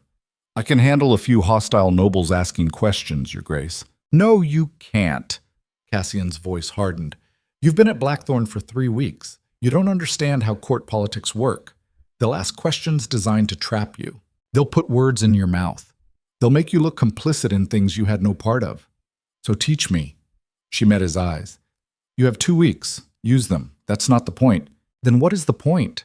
Evelina stood, crossing her arms. "Are you afraid I'll say something that damages your reputation? Or are you afraid the crown will use my testimony as excuse to move against you?" "Both." Cassian didn't see reason to lie. "The tribunal is a test. They want to see if I'll interfere with royal authority to protect someone under my wardship. If I do, it confirms I'm positioning myself as alternative to the crown. If I don't, you walk into a trap alone and unprepared. So we're trapped either way." "Welcome to politics." She laughed. It wasn't a pleasant sound. "You know what's funny, Your Grace? 3 weeks ago, I thought the worst thing that could happen was my father dying. I thought grief was the hardest thing I'd ever face. Now I realize grief was simple, clean. This," she gestured at the study, the journals, the machinery of power surrounding them. "This is complicated. This is choosing between bad options and worse ones, and hoping you survive long enough to regret the choice you made." Cassian studied her. She'd changed. The woman who'd arrived at Blackthorn had been sharp but naive. This woman understood exactly how the game was played. He'd done that to her, transformed her from idealistic noble daughter into something pragmatic enough to survive Ravarin's court. "I can't protect you if you testify," he said quietly. "Once you're in the capital, you're beyond my authority. If the crown decides you're useful leverage against me, they'll use you. And there's nothing I can do about it." "Then maybe you should have thought about that before making me complicit in everything else." Evelina's voice was sharp. "You said it yourself. I witnessed the Ardenmere executions. I helped investigate my father's murder. I stood beside you while you consolidated power. I can't pretend to be innocent anymore, Your Grace. So either I face the consequences of those choices, or I spend the rest of my life hiding behind your protection like some fragile ornament you're afraid will break." "You're not fragile." Cassian's response was immediate. "You're one of the strongest people I've met, but strength doesn't make you invulnerable." "No, but it makes me capable of handling whatever the tribunal throws at me." She moved closer. "Let me do this. Let me prove I can stand on my own without you looming over my shoulder." The words hit harder than they should have, because she was right. He had been looming, protecting, treating her like something precious that needed guarding despite every indication she could handle herself. When had that started? When had he stopped seeing her as ward or witness and started seeing her as something worth protecting regardless of logic or strategy? "Fine," Cassian said finally. "You'll testify, but on one condition, which is you let me prepare you." 2 weeks of intensive training on court politics, interrogation tactics, and how to answer hostile questions without incriminating yourself or me. You learn how to survive in the capital without my protection. Agreed. And Evelina? His voice dropped. If at any point during the tribunal you feel unsafe, if you think the crown is moving against you directly, you send word immediately. I don't care what political fallout it causes, I will come for you. She stared at him. Why? Because you're my responsibility. Cassian's expression was unreadable. And I don't abandon my responsibilities. Is that all I am? A responsibility? The question hung between them. Cassian should have said yes. Should have confirmed that she was ward, witness, nothing more. Should have rebuilt the professional distance that had somehow eroded over 3 weeks. Instead, he said nothing. And his silence answered the question more clearly than words ever could. Vergis. The next 2 weeks passed in brutal preparation. Cassian drilled Evelina relentlessly on court protocol, political maneuvering, and the art of answering questions without actually revealing anything. He brought in advisors to simulate hostile interrogation. He had her practice maintaining composure under pressure. She was a quick study, learned to deflect without appearing evasive, learned to frame her testimony in ways that supported his authority without looking coached. But the training sessions revealed something else. Moments when their hands would brush while reviewing documents. Moments when Cassian's voice would soften while correcting her technique. Moments when Evelina would look at him with something beyond respect or gratitude, something dangerous. Captain Aldrich noticed. Started giving Cassian pointed looks during council meetings. Chancellor Valor noticed too. His warnings about appearance and compromise had teeth now, because everyone could see what Cassian was trying desperately to deny. He was attached, emotionally compromised in exactly the way rulers couldn't afford. And that attachment was going to destroy them both if he didn't get it under control. The night before Evelina was scheduled to leave for the capital, Cassian found himself unable to sleep. He stood at his usual window, watching storms roll across the northern coast, trying to identify the exact moment he'd lost control of the situation. It had happened gradually, small choices that seemed reasonable in isolation, investigating her father's murder personally, letting her observe the interrogations, taking her to the Ardenmere raid, training her himself rather than assigning someone else. Each decision had made sense. Together, they'd created exactly what Valor had warned about, the appearance of inappropriate attachment. And appearances in politics were often more powerful than truth. A knock at his door. "Come in," Cassian said without turning. Evelina entered. She wore a traveling cloak over her dress, ready for the journey tomorrow. Her expression was composed, but her eyes betrayed nervousness. "I couldn't sleep," she said. "Thought I'd check if you needed anything before I leave tomorrow." "I don't need anything." Cassian finally turned from the window. "You should rest. Tomorrow will be difficult." "I know." She moved closer. "That's why I came. I wanted to say thank you. For what? For everything. For investigating my father's murder when you had no obligation. For training me these past 2 weeks. For..." She paused. "For treating me like someone capable rather than something fragile." Cassian felt something twist in his chest. "You're capable. More than you realize." She smiled slightly. "You know what I've learned from you, Your Grace?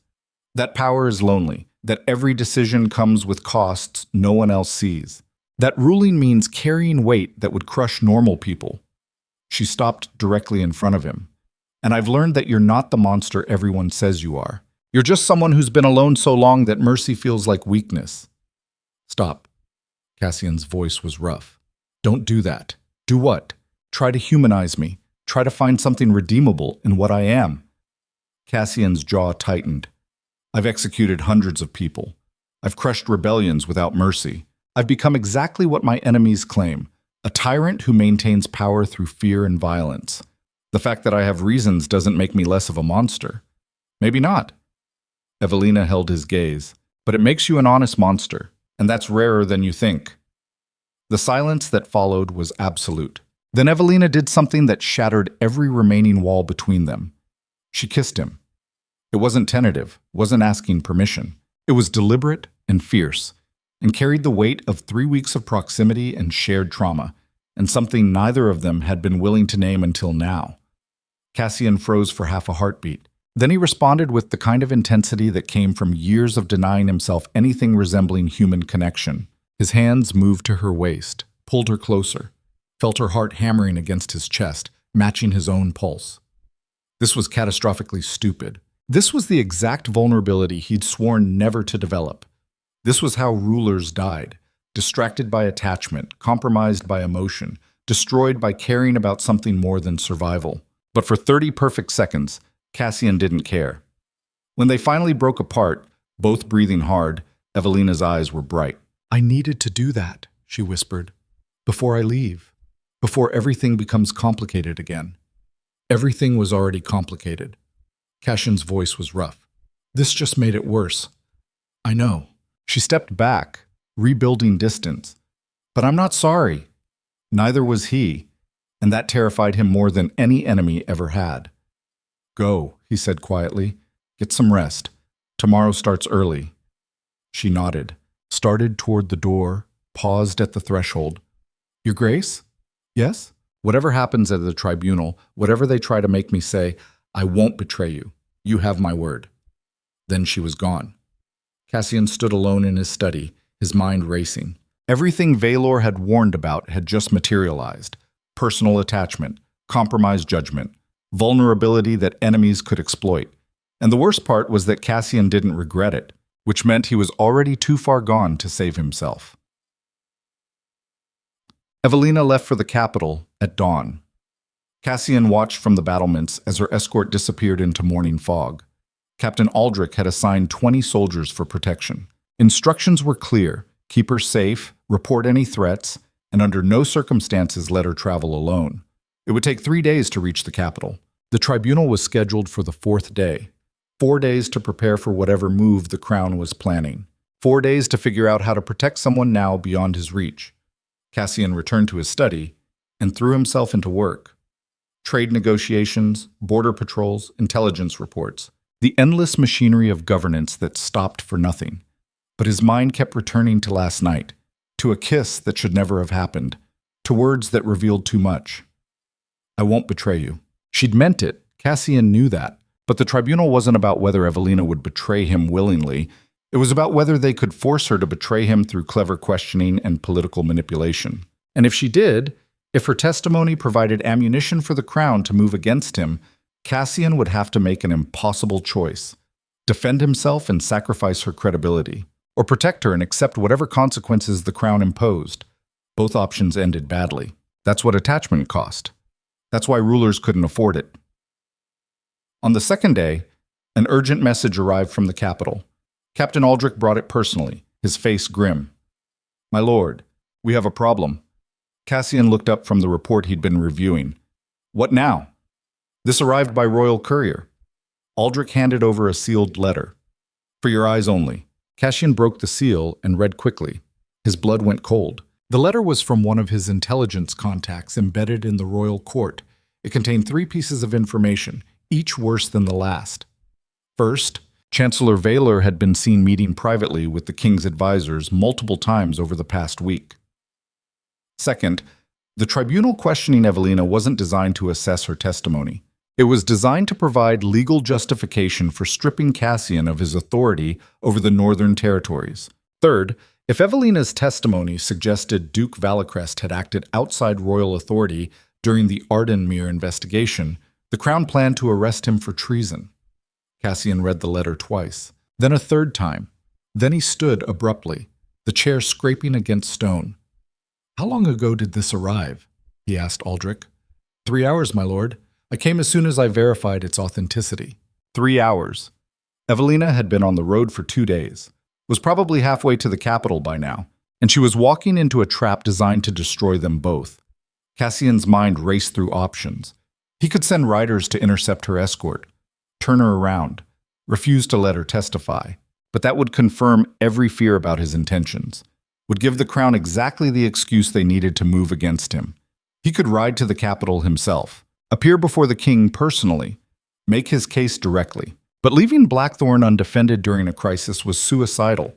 His enemies would use his absence to consolidate power. Or he could do nothing, let events play out. Hope Evelina was strong enough to navigate the tribunal without providing ammunition against him. Every option was impossible. Every option led to destruction. This was the choice rulers faced when attachment compromised judgment. When caring about someone created vulnerability that enemies could exploit. This was what happened when monsters tried to be human. "My lord?" Aldrich's voice cut through his thoughts. "What are your orders?" Cassian looked at the letter again. "Read the final line. The Chancellor is involved. He's been working with the Crown to build a case against you. Everything he told you about restraint and proper channels was designed to make you compliant while they prepared to move against you. Valor." The old man who'd served 3 dukes before Cassian, who'd been his father's closest advisor, who'd helped Cassian consolidate power after his father's death. Valor had betrayed him. "How long?" Cassian asked quietly. "How long has he been planning this?" "The contact thinks since the Ardenmere raid." Aldrich's voice was careful. "Possibly longer." "Since before Evelina arrived?" "Possibly." "My lord." The pieces clicked into place with horrifying clarity. Evelina's summons to Blackthorn, her father's convenient murder, the conspiracy investigation that forced Cassian to execute 17 nobles and create the appearance of tyrannical overreach. All of it coordinated, all of it designed to maneuver Duke Valicrest into a position where the crown could justify intervention. And Cassian had walked into it like an amateur, because he'd been distracted, compromised, emotionally involved with a woman who'd been placed in his path deliberately. The thought made him physically ill. Had Evelina known? Had she been part of the conspiracy from the beginning? No. He rejected that immediately. Her grief had been real. Her anger had been real. Whatever else was happening, she wasn't a willing participant. But that didn't matter. Because willing or not, she was now the key to his destruction. "Find Valor," Cassian said. His voice was completely flat. "Bring him to me. Quietly. I don't want anyone knowing he's been arrested until I've questioned him personally." "My lord, if we arrest the Chancellor..." "Do it." Cassian's eyes were ice. "And send riders after Evelina's escort. Fast ones. I want her turned around and brought back to Blackthorn before she reaches the capital. That will look like..." "I don't care how it looks." Cassian's voice cracked like a whip. "The tribunal is a trap. The Crown plans to use her testimony as justification for arresting me. I'm not letting that happen." Aldrich bowed and left quickly. Alone again, Cassian stood at his window and watched storms gather over the northern coast. Everything was falling apart. The careful control he'd maintained for 8 years was crumbling beneath the weight of attachment and betrayal and political maneuvering he hadn't seen coming. He'd become complacent, had believed his power was secure, had forgotten that strength without constant vigilance was just weakness waiting to be exploited. And now he was paying the price. But not Evelina. Whatever happened next, he wouldn't let her pay for his mistakes. Even if protecting her meant becoming exactly the tyrant everyone claimed he was. Even if it meant burning the kingdom down to save one person who'd somehow slipped past every defense he'd built. Chancellor Valor was brought to Cassian's private chambers 2 hours later. The old man looked calm, almost resigned, like he'd been expecting this. "Your Grace," Valor said quietly, "I assume you've discovered my communications with the Crown." "Sit down." Cassian's voice was lethal. Valor sat, folded his hands in his lap, waited. "How long?" Cassian asked. "How long have you been planning to destroy me?" "I'm not trying to destroy you, my lord." Valor's tone was measured. "I'm trying to save the kingdom. By arranging my arrest for treason? By preventing you from becoming what killed your father." The words came out sharp. "Your father was a good man who trusted too much. You're a strong man who trusts too little. Both extremes lead to the same place, death and chaos. I served 3 dukes, Cassian. I've watched power corrupt good men, and I've watched paranoia destroy strong ones. You're heading toward the second path, and I won't watch another duke I care about self-destruct. So you betrayed me. For my own good." Valor met his eyes steadily. "Yes." The simple admission was somehow worse than a denial would have been. "Tell me everything," Cassian said. "The whole conspiracy. From the beginning." Valor was quiet for a long moment, then he started talking. "Lord Terence Marrow's death was real, not staged. He discovered the Ardenmere conspiracy and was killed for it. That part of your investigation was accurate. But his death created an opportunity. The Crown wanted to rein in your power for months. The Ardenmere executions gave them justification. So I suggested they send Evelina to you. Suggested that proximity to someone grieving and vulnerable might soften you, make you more aware of the human cost of your decisions. Cassian felt rage building in his chest like pressure behind a dam. You used her. I gave her a chance to survive. Valor's voice remained calm. Her father was dead. Her house was ruined. Without intervention, she would have been married off to whoever offered the best political advantage or ended up in poverty. Sending her to Blackthorn under your protection gave her options, while simultaneously compromising my judgment. Yes. Valor didn't flinch. I thought if you developed attachment, genuine human connection, it might remind you that ruling requires more than strength and fear. That people aren't just pieces on a board to be moved and sacrificed. I thought it might save you from becoming the very monster you're so afraid of becoming. The words hit like physical blows, because they were true. Every accusation, every observation. Cassian had become so focused on survival, on maintaining control, on eliminating threats before they materialized, that he'd forgotten what he was supposed to be protecting. Not just territory, not just power. People. Lives that extended beyond their utility to his rule. And it had taken a conspiracy and betrayal to make him see it. What happens now? Cassian asked quietly. The Crown arrests me during the tribunal? Uses Evelina's testimony as evidence? That was the plan. Valor's expression was sad, but I suspect you've already moved to prevent it. I sent riders to intercept her escort. She'll be back at Blackthorn within 2 days. Then you've doomed us both. Valor stood slowly. The moment you interfere with a royal summons, you confirm every fear about your intentions. The Crown will move against you immediately. And Miss Marrow becomes evidence of exactly what they've been claiming, that you care more about personal control than kingdom stability. Cassian's hands clenched into fists. So what should I have done? Let her walk into a trap? Let them use her against me? You should have trusted that she was strong enough to handle the tribunal on her own. Should have demonstrated that Duke Valicrest respects royal authority even when it's inconvenient. Should have chosen the kingdom over one woman. The silence that followed was absolute. Then Cassian said something that surprised even himself. The kingdom will survive without me. Evelina won't. Valor stared at him. Then, quietly, You've already lost, haven't you? You've become exactly what I feared, a ruler compromised by attachment. No. Cassian's voice was hard. I've become something worse. A ruler who realized too late that survival without purpose is just slow death. That protecting people means sometimes choosing their safety over political expediency. That the kingdom I've been trying to save isn't worth saving if I have to sacrifice everyone I care about to maintain it. He moved to the door, called for guards. Chancellor Valor is under arrest for conspiracy against the Duke. He's to be confined to the East Tower until I decide what to do with him. Cassian. Valor's voice stopped him. If you do this, if you choose her over the crown, civil war is inevitable. Everything you've built will collapse. Thousands will die in the fighting, then thousands will die. Cassian's expression was carved from stone. But she won't be one of them. The guards took Valor away, and Cassian stood alone in his chambers, feeling the weight of the choice he'd just made settle onto his shoulders like lead. He'd chosen attachment over duty, personal connection over political stability, one woman's life over the kingdom's peace. Every lesson his father's death had taught him, violated in a single decision. But for the first time in 8 years, Cassian felt like he'd made the right choice, even if it destroyed everything.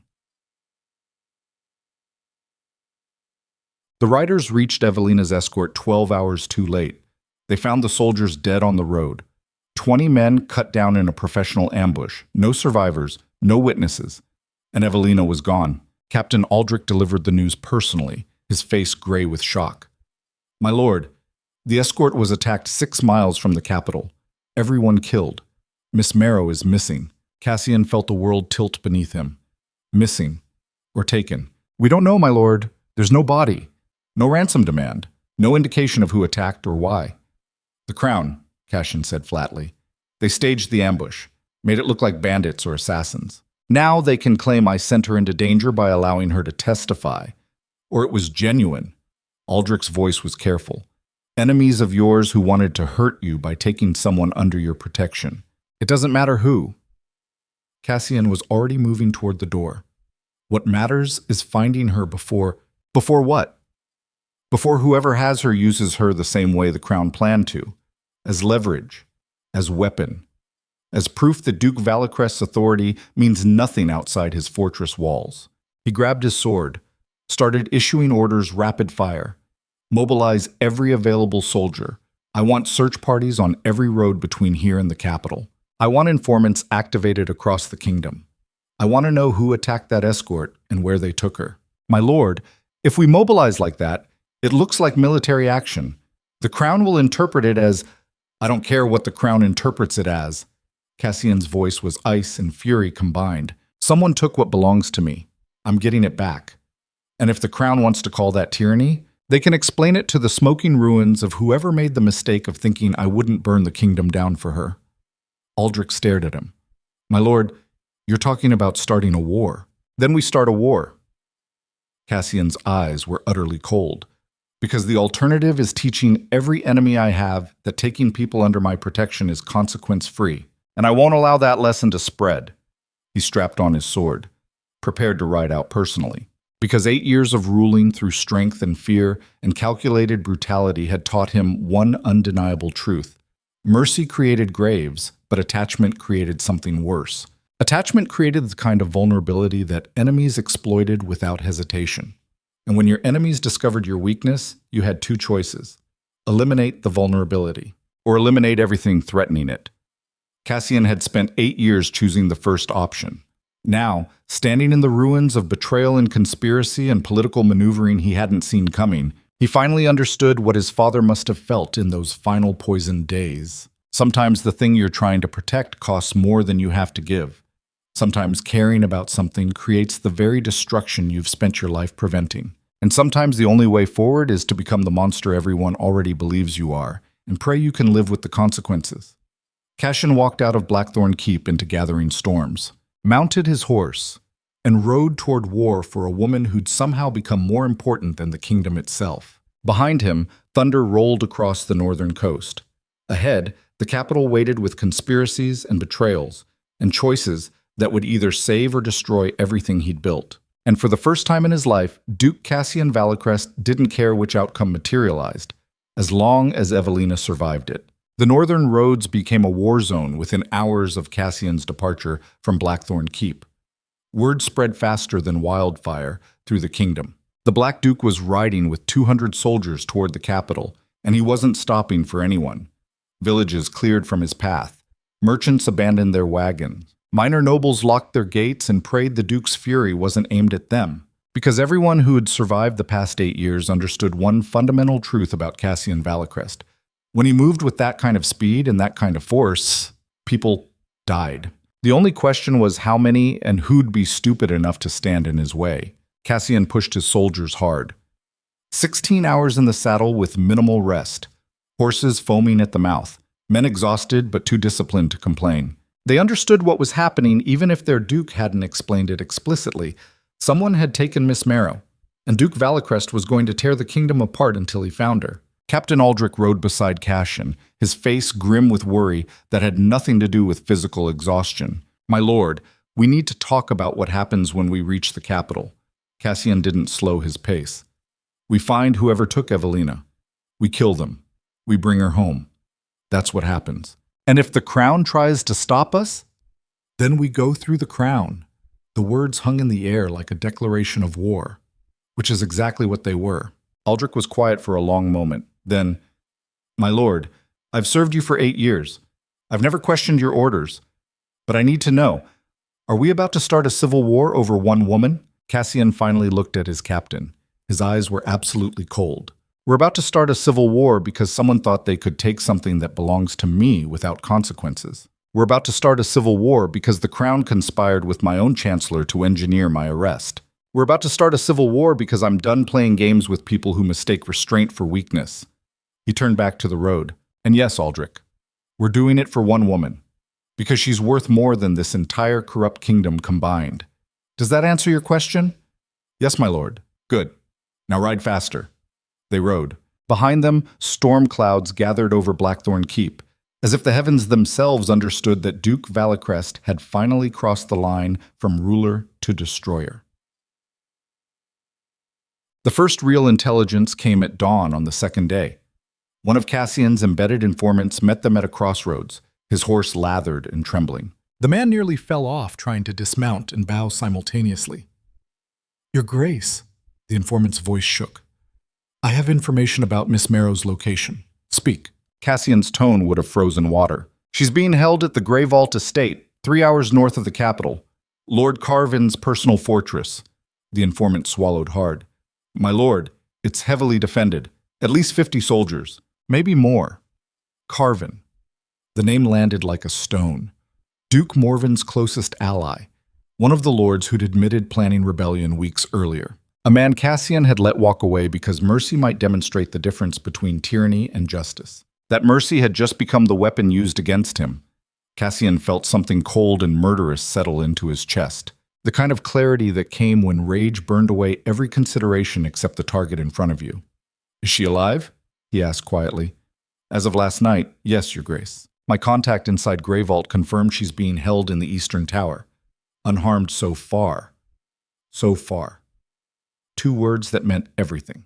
They were keeping her alive for a reason, either as bait to draw Cassian into a trap or as leverage to force concessions.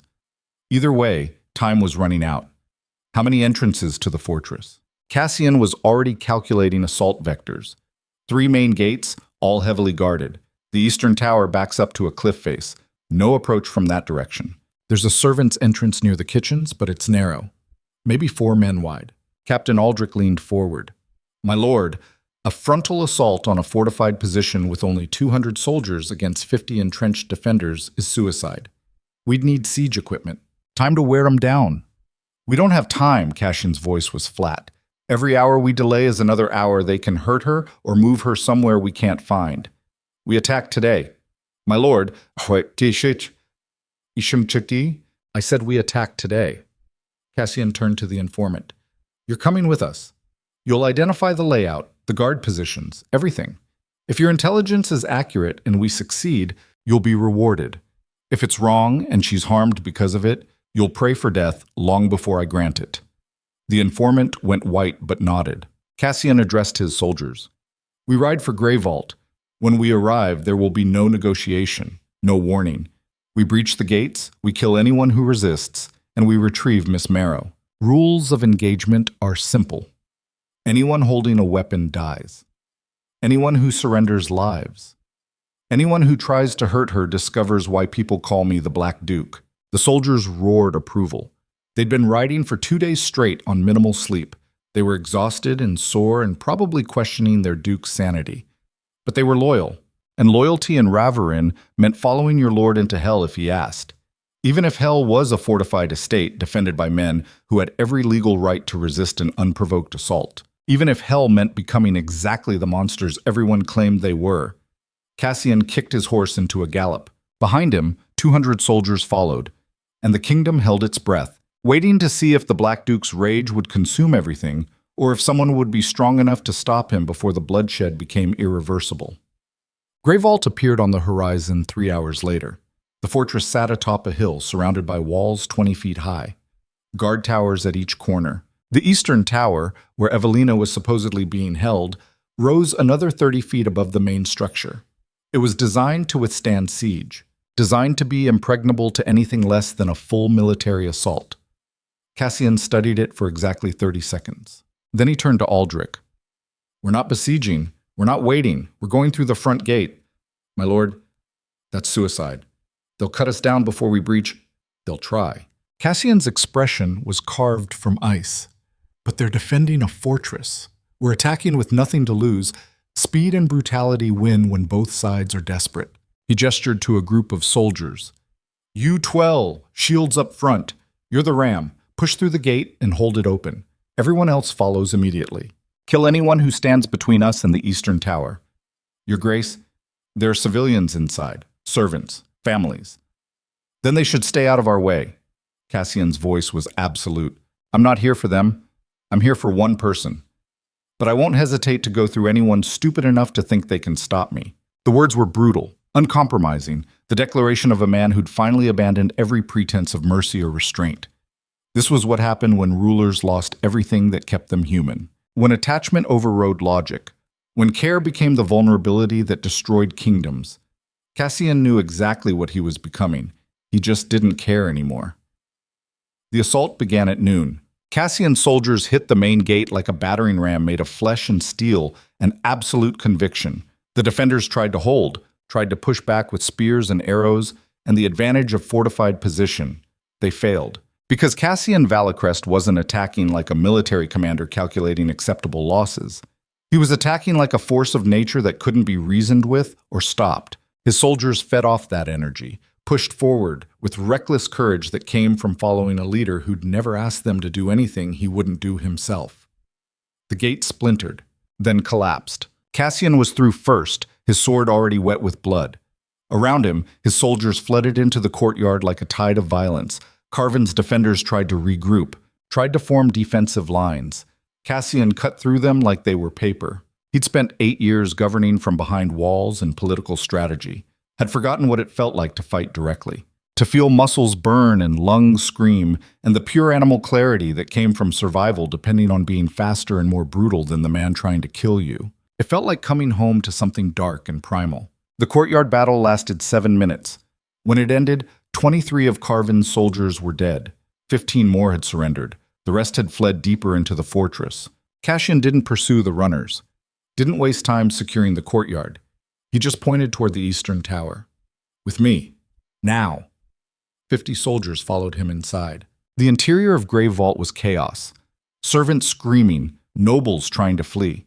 Cassian ignored all of it, focused entirely on the tower staircase at the far end of the main hall. A group of soldiers tried to block the stairs. Cassian hit them with such ferocity that the first man died before realizing he was under attack. The others broke and ran. Cassian took the stairs 3 at a time, his heart hammering against his ribs. Each step felt like it took forever. Each second was another moment Evelina could be hurt or killed or used as final leverage against him. He'd never felt this kind of fear before. Not when his father died. Not when assassins had come for him. Not in 8 years of putting down rebellions and navigating political conspiracies. This was different. This was the terror that came from caring about something more than your own survival. From understanding that you could lose the one thing that made existence bearable. This was what weakness felt like. And it was going to get him killed. But first it was going to get everyone between him and Evelina killed. The tower door was barred from the inside. Heavy oak reinforced with iron. Cassian didn't slow down. Just hit it with his shoulder at full speed. The door cracked but held. He hit it again. Pain exploded through his shoulder, ribs screaming, blood pounding in his ears. The door splintered. Third impact. The bar inside shattered. The door flew open. Cassian stumbled into the tower room, sword raised, ready to kill anything that moved.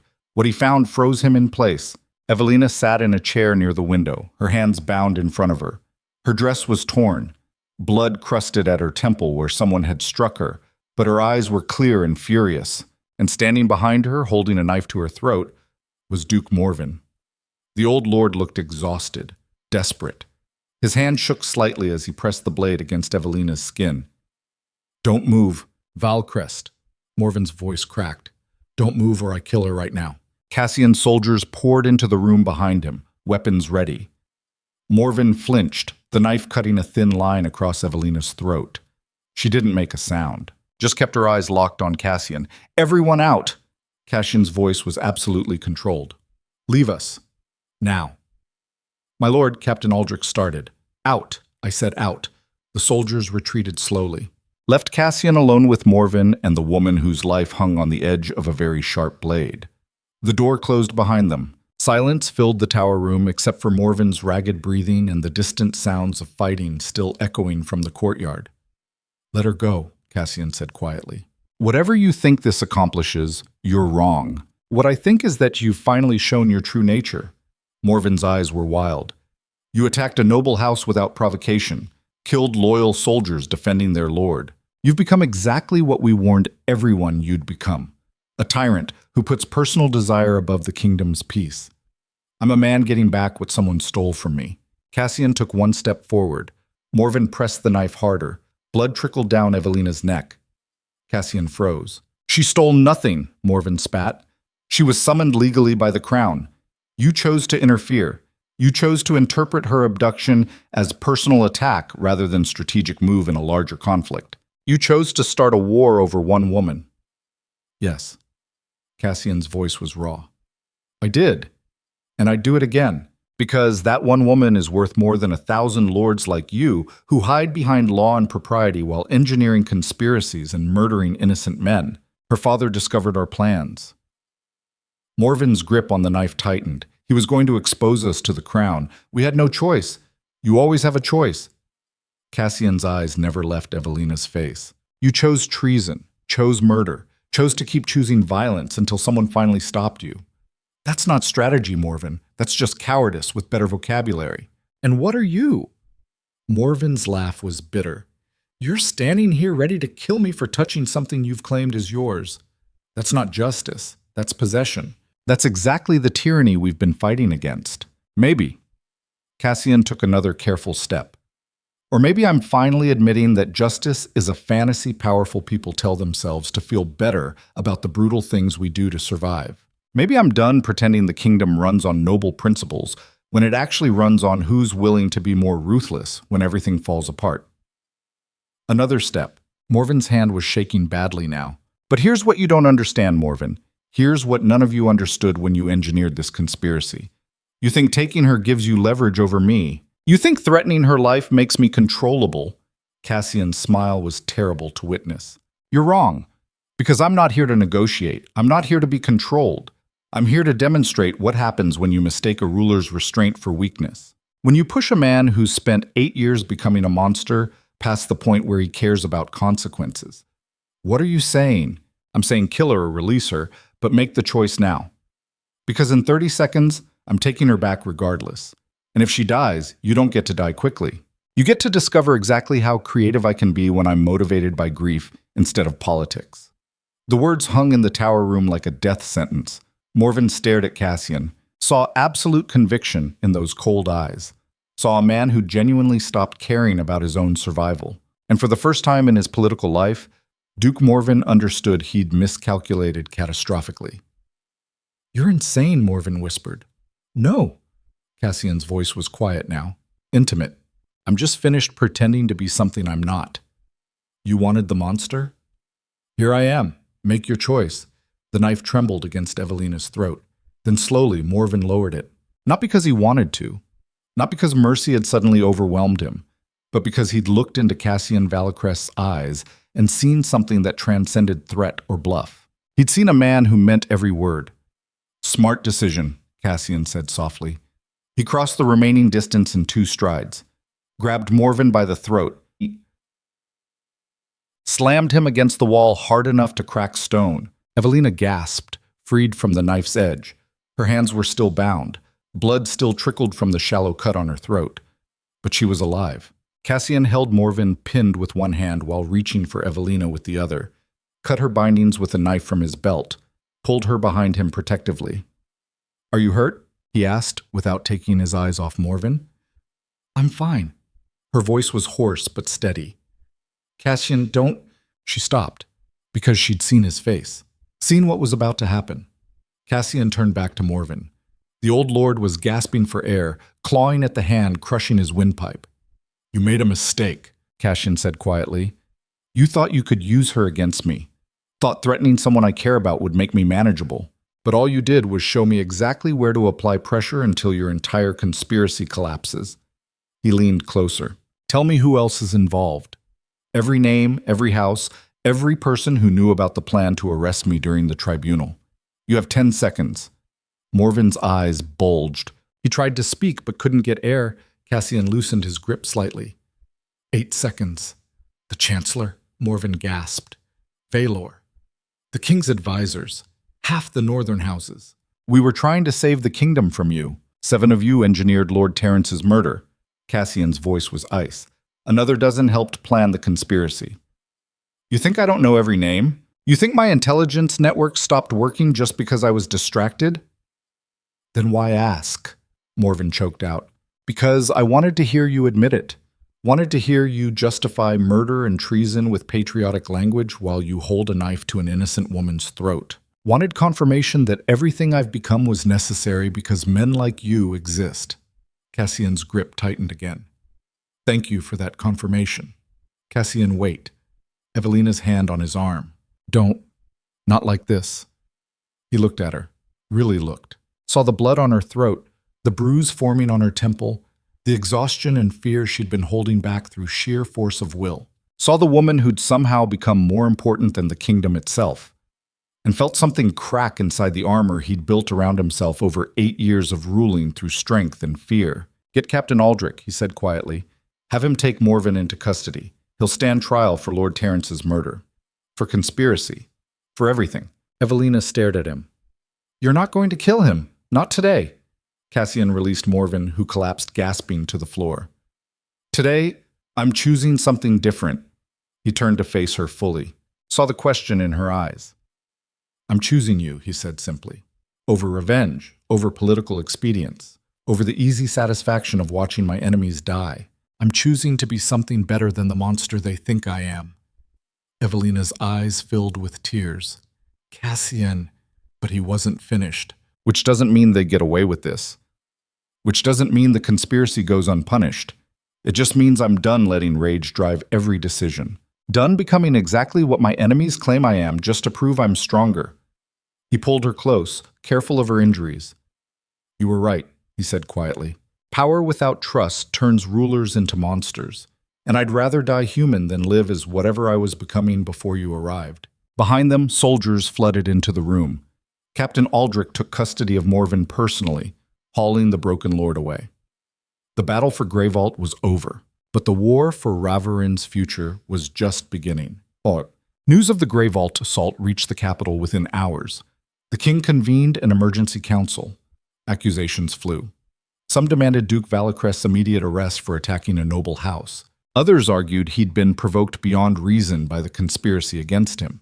The kingdom teetered on the edge of civil war, and at the center of everything stood Chancellor Vaylor, still imprisoned at Blackthorn, holding secrets that could either justify Cassian's actions or condemn him as tyrant.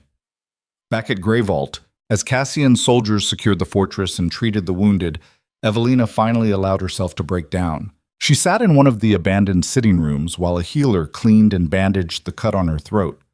Cassian stood nearby, watching her with an expression that was equal parts relief and residual fury. When the healer left, they were finally alone. I thought you'd kill him, Evelina said quietly. Morven, I thought you'd snap his neck the moment he lowered the knife. I wanted to. Cassian's voice was raw.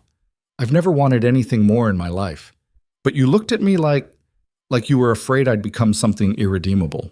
And I realized I cared more about staying human in your eyes than I cared about revenge. She stood, crossed to him, reached up to touch his face. You saved me, she whispered. I nearly started a war for you. Cassian's jaw was tight. I attacked a noble house, killed 23 soldiers, violated every political norm that keeps this kingdom functional. I became exactly what everyone's been warning about. No. Her voice was firm. You became exactly what the kingdom needs. Someone strong enough to hold power, but human enough to know when not to use it. Someone who'll fight for people instead of abstract principles. That's not how the crown will see it. Then we'll make them see it differently. Evelina's eyes blazed with determination. We'll expose the conspiracy. Show that Vaylor and Morven and the others engineered everything. My father's death, the Ardenmere executions, my abduction. We'll prove you were fighting corruption, not enabling it. They'll say I'm biased, that I'm compromised by attachment to you. Are you? She asked quietly. Attached? Cassian looked at her for a long moment, saw the woman who'd challenged him from the first moment she arrived, who'd refused to be intimidated, who'd stood beside him through investigation and execution and everything that followed, who'd somehow slipped past every defense he'd built and made him care about something more than survival. Yes, he said finally. I am. Catastrophically, dangerously, completely. Good. Evelina smiled slightly. Because I'm attached too, which is probably going to make the trial very complicated. What trial? Ours. She gestured at the destroyed fortress around them. You think the crown is going to let this go unpunished? They'll put us both on trial, question everything we've done, force us to justify every choice. Cassian felt cold dread settle in his chest.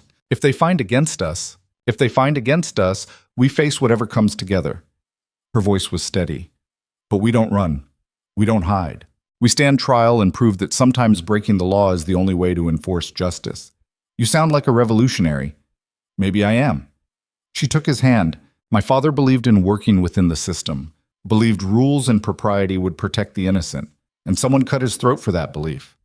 So maybe it's time for a different approach. What approach? Fighting for what's right, even when the law says it's wrong. Her eyes met his. Choosing people over politics. Being the rulers this kingdom deserves instead of the ones it's afraid of. That's treason, Cassian said quietly. What you're describing is overthrowing the entire political structure. Only if we lose. And if we win? If we win, we change everything. Her smile was fierce. We show Ravaran that power can serve rather than dominate. That strength doesn't require cruelty. That it's possible to rule with both authority and humanity. Cassian stared at her. You're serious. Completely. Evelina's grip on his hand tightened. But I need to know you're with me. Not just protecting me. Not just fighting for me. Actually, with me as partner. As equal. As someone who'll help rebuild this kingdom into something worth saving. The question hung between them like a vow waiting to be spoken. Cassian had spent 8 years ruling alone, had believed isolation was strength, had convinced himself that attachment was weakness that got rulers killed. And then Evelina Marrow had arrived and systematically destroyed every assumption he'd built his life around. I'm with you, he said quietly. Whatever comes next, however dangerous, I'm with you. She kissed him then. Not the desperate kiss from weeks earlier, but something deeper. A promise and a declaration and a choice being made in real time. When they finally pulled apart, both of them were smiling despite everything. Despite the trial awaiting them. Despite the kingdom fracturing. Despite every logical reason to be terrified of what came next. Because for the first time in either of their lives, they weren't facing the future alone. The summons from the king arrived at dawn. Duke Cassian Valacrest and Ward Evelina Marrow were to appear before the royal court in 3 days' time to answer charges of insurrection, conspiracy, and unlawful assault on a noble house. Failure to appear would be interpreted as admission of guilt and result in immediate forfeiture of all titles, lands, and legal protections. The trial would determine not just their fate, but the future of Ravaran itself. Cassian read the summons twice, then handed it to Evelina. They sat together in Grey Vault's library, surrounded by captured documents detailing the conspiracy against them, evidence that might save them, or might not be enough against the combined weight of royal authority and noble fear. 3 days, Evelina said quietly. That's not much time to prepare a defense. No, Cassian's expression was grim. It's barely enough time to reach the capital. They want us off balance, want us frightened and unprepared. Probably. Cassian stood, started pacing. But it also means they're afraid. If they were certain of conviction, they'd give us more time. Let us gather allies. The rushed timeline suggests they want this resolved before public opinion can mobilize. So what do? We do exactly what you suggested. Evelina looked up as he stopped pacing. We fight. We expose the conspiracy. We make them choose between condemning us for saving the kingdom or admitting the crown was complicit in corruption. And if they choose wrong, then we discover whether the kingdom can survive what comes next. Evelina stood as well, moved to face him directly. I need you to understand something, she said. No matter what happens at trial, no matter what verdict they reach, I don't regret any of this. Not meeting you, not staying at Blackthorn, not any of the choices that brought us here. Cassian touched her face gently, careful of her injuries. Even if those choices end with both of us executed for treason? Especially then. Her smile was sad, because at least we'll die as ourselves instead of whoever the kingdom wanted us to be. Outside, dawn was breaking over Grey Vault's destroyed walls. Cassian's soldiers were preparing to march. Captain Aldrich was organizing prisoners and securing evidence. The machinery of response was already moving, and in 3 days, everything would culminate in a trial that would either save Ravaran or tear it apart completely. Cassian pulled Evelina close, held her like she was the only solid thing in a world dissolving into chaos, because that's exactly what she was. The one certainty in a life built on calculated violence and necessary cruelty. The one person who made him want to be something better than the monster survival had required him to become. The one thing worth burning kingdoms for. "We should prepare," he said quietly. "The capital won't be kind. The trial won't be fair. We need strategy and allies and every advantage we can manufacture." "I know." Evelina didn't move from his arms. "But first, just for a moment, can we pretend none of that matters? That it's just us, alive and together, before everything becomes complicated again?"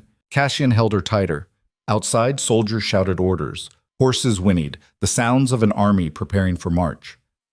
Inside, two people who'd found each other in the worst possible circumstances stole one perfect moment of peace before walking into the storm that would decide their fate. And somewhere in the capital, the king sat on his throne and prepared to render judgment on the duke who'd saved his kingdom and the woman who'd saved that duke from himself. 3 days until trial. 3 days until every conspiracy and betrayal and desperate choice came to light. 3 days until Ravarin learned whether strength and humanity could coexist, or if the kingdom would always belong to whoever was willing to be most ruthless when everything collapsed. The future hung in perfect balance, and Duke Cassian Valicrest, who'd spent 8 years certain of every decision, found himself uncertain for the first time in his rule. Not about Evelina, never about her, but about whether love was strong enough to survive justice, whether humanity was possible in a kingdom built on blood and power, whether two people who'd been forged in violence could somehow build something better from the ruins. He didn't have answers, but in 3 days, the kingdom would decide for them. The capital city of Ravarin had never seen anything like the procession that entered its gates 3 days later. Duke Cassian Valicrest rode at the head of his column, still wearing armor stained with blood from the Grey Vault assault. Behind him came 200 soldiers who looked more like conquerors than prisoners arriving for trial. And beside him, refusing every suggestion that she travel separately for appearance's sake, rode Evelina Marrow. The message was unmistakable. Whatever judgment the crown planned to render, these two would face it together. Citizens lined the streets to watch. Some cheered, some threw stones. Most just stared in silence, trying to understand what they were witnessing, a duke defending his authority or a tyrant finally being called to account. History would decide which narrative survived. Today, both existed simultaneously in the confused faces of people watching power incarnate march toward judgment. Cassian felt every eye on him, felt the weight of 8 years of rule pressing down like physical force. Every decision he'd made, every person he'd executed, every choice that had seemed necessary in the moment, all of it converging toward whatever waited in the throne room ahead. He wasn't afraid. Fear had been burned out of him years ago, replaced by the cold certainty that came from accepting mortality as constant companion rather than distant threat. But he was tired of violence, tired of political games, tired of being the monster everyone needed until they decided he'd become too dangerous to tolerate. Beside him, Evelina sat straight in her saddle despite exhaustion and injuries. The bandage on her throat was visible above her collar. The bruise on her temple had darkened to deep purple. She looked like she'd been through war, which she had. Just a different kind than the soldiers marching behind them. "You don't have to do this," Cassian said quietly as they approached the palace gates. "You could claim coercion. Say I forced you to participate in everything. The crown might show mercy if you distance yourself from me." Evelina turned to look at him. Her green eyes were absolutely clear. "I'm not distancing myself from anything. We did what we did together. We'll face whatever comes together, even if that means execution, especially then." Her smile was fierce. "I told you, I don't regret any of it. Not one choice, not one moment." Cassian wanted to argue, wanted to protect her one final time by shouldering all the blame himself. But he'd learned over the past weeks that Evelina Marrow didn't need protecting. She needed partnership, needed someone strong enough to stand beside her rather than in front of her. So he just nodded, and together they rode through the palace gates toward whatever judgment awaited. Maltz. The throne room was packed. Every noble house in Ravarin had sent representatives. The merchant guilds had observers. Even common citizens filled the gallery, craning for view of the proceedings. This wasn't just a trial. This was theater.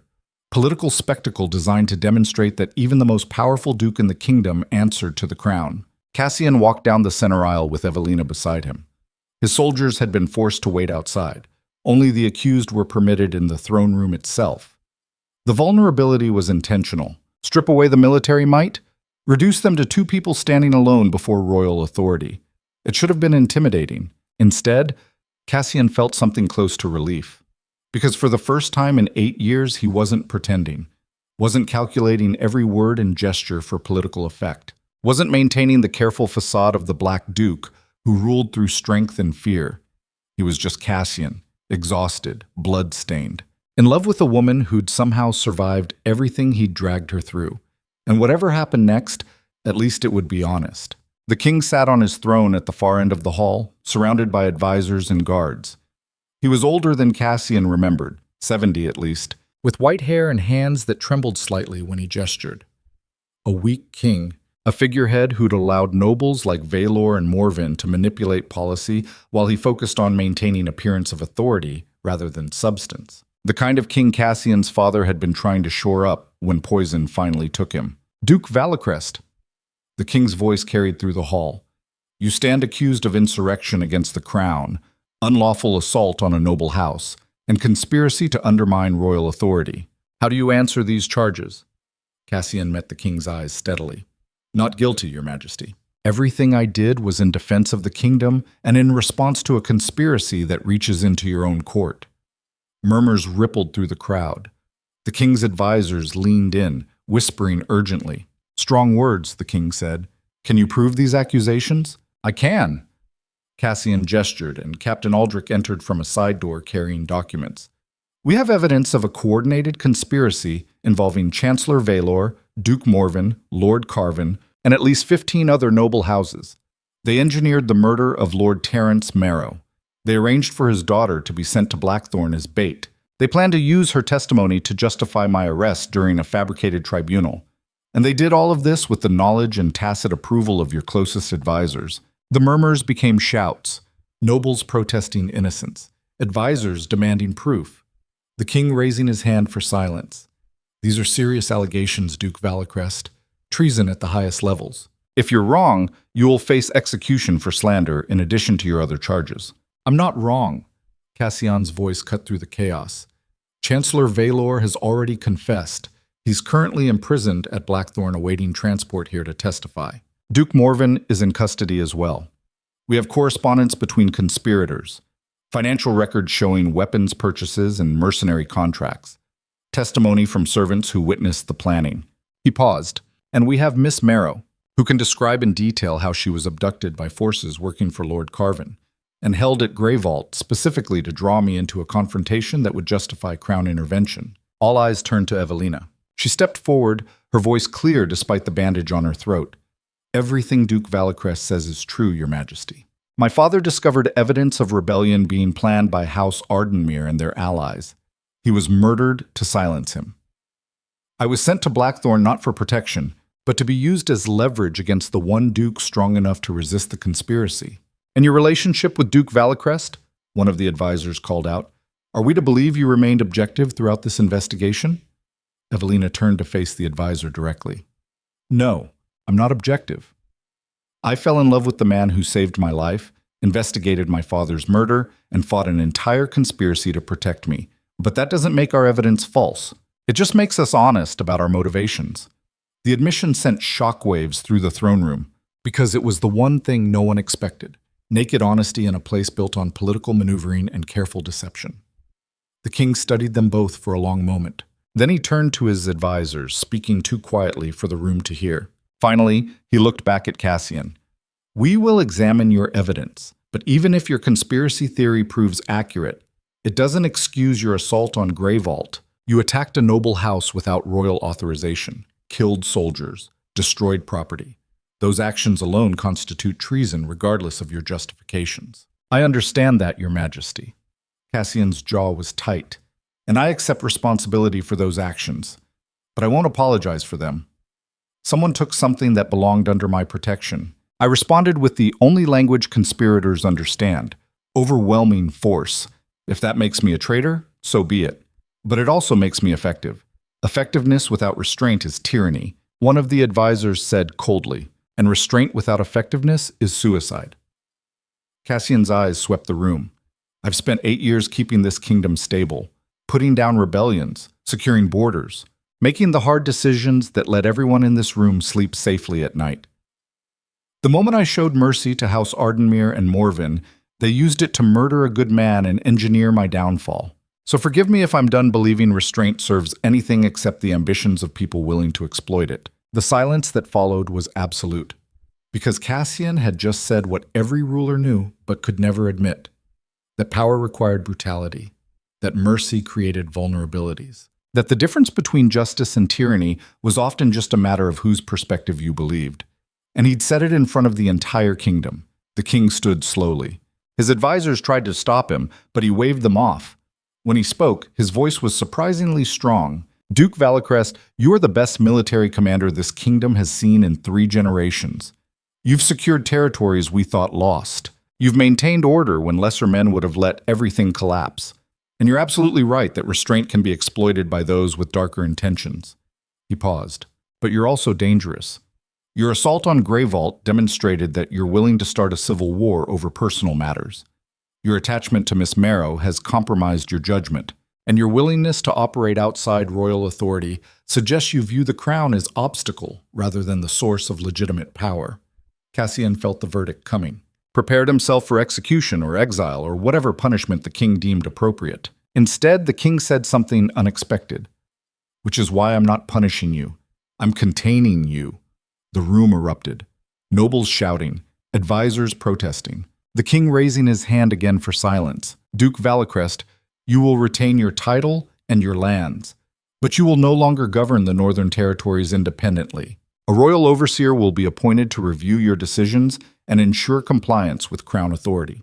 You will submit to regular audits of your military strength, and you will take Miss Marrow as your legal wife, binding her family to yours officially rather than through the ambiguous wardship that allowed this conspiracy to flourish. He looked at Evelina. Miss Marrow, you will become Duchess of Blackthorn with all rights and responsibilities that entails. You will serve as check on your husband's more extreme impulses, and you will report directly to the crown regarding any concerns about Duke Valacrest's governance. The king sat back down. This is my judgment. Duke Valacrest remains in power because the kingdom needs his strength, but he accepts oversight because power without accountability is tyranny. The conspiracy will be investigated fully. Those found guilty will face appropriate consequences, but this cycle of violence and revenge ends today. He looked between them. Do you accept these terms? Cassian stared at this king, tried to find the trap in the judgment, the hidden punishment disguised as mercy. But there was no trap, just a pragmatic ruler trying to balance competing needs. The kingdom's requirement for Cassian's military strength against the nobility's fear of unchecked power. It was, he realized, a better outcome than either of them deserved after everything that had happened. I accept, Cassian said quietly, on one condition. The king's eyebrow raised. You're hardly in a position to negotiate conditions, Duke Valacrest. Nevertheless, Cassian glanced at Evelina. Miss Marrow deserves choice in this arrangement. If she doesn't want to marry me, doesn't want to tie herself legally to someone who's brought her nothing but danger and chaos, then I'll accept oversight without that requirement. The room held its breath. Evelina turned to look at him. Something complicated moved across her face. Surprise, exasperation, affection, all tangled together. You're an idiot, she said clearly enough for the entire throne room to hear. Of course I'll marry you. I've spent 3 weeks surviving conspiracies and assaults and your catastrophically poor political decisions. I'm not walking away now when things are finally getting interesting. Scattered laughter rippled through the crowd. The king smiled. It was the first genuine expression Cassian had seen from him. Then it settled. You'll be married within the month. The royal overseer will arrive at Blackthorn within the week. And we'll all pray that love is strong enough to tame the Black Duke where fear and duty failed. He waved a hand in dismissal. This trial is concluded. They were married 4 weeks later in Blackthorn Keep's chapel. The ceremony was small by noble standards, just Cassian's most trusted soldiers, a handful of allies from houses that had remained loyal, and Captain Aldrich standing as witness. No elaborate celebration, no political pageantry, just 2 people making vows that meant something more than strategy or alliance. Evelina wore a simple dress, dark blue rather than white, because pretending to be innocent seemed absurd after everything they'd been through. Cassian wore his best formal attire, though he'd insisted on keeping his sword. Old habits. When the officiant asked if they took each other as husband and wife, for better or worse, in power and in ruin, Evelina's yes came without hesitation. Cassian's took slightly longer. Not because he doubted, but because the weight of what he was accepting, attachment, vulnerability, caring about something more than survival, still felt foreign after 8 years of deliberate isolation. Yes, he said finally, for better or worse. Though I suspect we've already experienced the worst and somehow survived it. Evelina smiled. Don't tempt fate, Your Grace. It's just Cassian now. He took her hand. No titles, no duke. Just a man trying to figure out how to be human again. They kissed while Blackthorn's soldiers cheered, and something that had been frozen inside Cassian for 8 years finally began to thaw. The months that followed were strange. The royal overseer arrived as promised, a stern woman named Magistrate Thorn, who reviewed every decision Cassian made with meticulous attention. It was infuriating. It was necessary. It was exactly the accountability the king had promised. Chancellor Vaylor stood trial for his role in the conspiracy. He was convicted but not executed, instead sentenced to life imprisonment in recognition of his decades of service alongside his betrayal. Cassian attended the sentencing, felt nothing watching the old man led away in chains. Revenge, he'd learned, was far less satisfying than survival. Duke Morven and Lord Carvin were both executed for Lord Terrence's murder. Evelina attended those executions, stood watching the men who'd killed her father die by royal decree rather than personal vengeance. Afterward, she'd come home to Blackthorn and cried for hours in Cassian's arms. Not for them, for her father, for the innocence she'd lost, for the cost of justice in a kingdom built on blood and power. Cassian held her and understood for the first time that strength wasn't about never breaking. It was about breaking and choosing to rebuild anyway. The northern territories stabilized slowly. Trade routes reopened. Villages that had been abandoned during the conflict began to fill again. The harvest came in strong despite the chaos. And Blackthorn Keep, once feared as the fortress of a ruthless duke, gradually became something different, a place where justice was dispensed with both strength and mercy, where people came seeking protection and actually received it rather than becoming pawns in political games. Evelina changed everything. She sat in on council meetings, challenging decisions she thought were too harsh or insufficiently considered. She visited villages personally, listening to concerns that would never have reached Cassian otherwise. She established schools in territories that had never prioritized education. She made him better, made the entire northern governance better. And slowly, painfully, Cassian learned that ruling didn't have to mean ruling alone. That partnership could be strength rather than weakness. That attachment created vulnerability, yes, but also purpose beyond mere survival. One evening, 6 months after the trial, they stood together at the window of their private chambers watching storms roll across the familiar northern coast. Do you regret it? Evelina asked quietly. Any of it? Cassian considered the question seriously. Thought about the conspiracy, the executions, the assault on Grey Vault, the trial that had nearly ended with both of them executed. Thought about everything he'd lost and everything he'd gained in the chaos. No, he said finally. I regret the circumstances. I regret that people died. I regret that your father never got to see you become Duchess. But the choices we made, the people we became through all of it, no, I don't regret that. Regret, she leaned against him. Good. Because I've been thinking about what comes next. Next? Next. She turned to face him. We've survived conspiracy and trial. We've rebuilt the northern territories. We've proven that governance can be both strong and humane. So now I think we tackle something more ambitious. Cassian felt equal parts intrigued and terrified. What did you have in mind? Reform. Real reform. She gestured toward the window, the kingdom beyond. We start with the north, and we show the rest of Revarn that there's a different way to govern. That power doesn't have to corrupt. That rulers can be both effective and ethical. That's a generation's work, he said quietly. Maybe more. I know.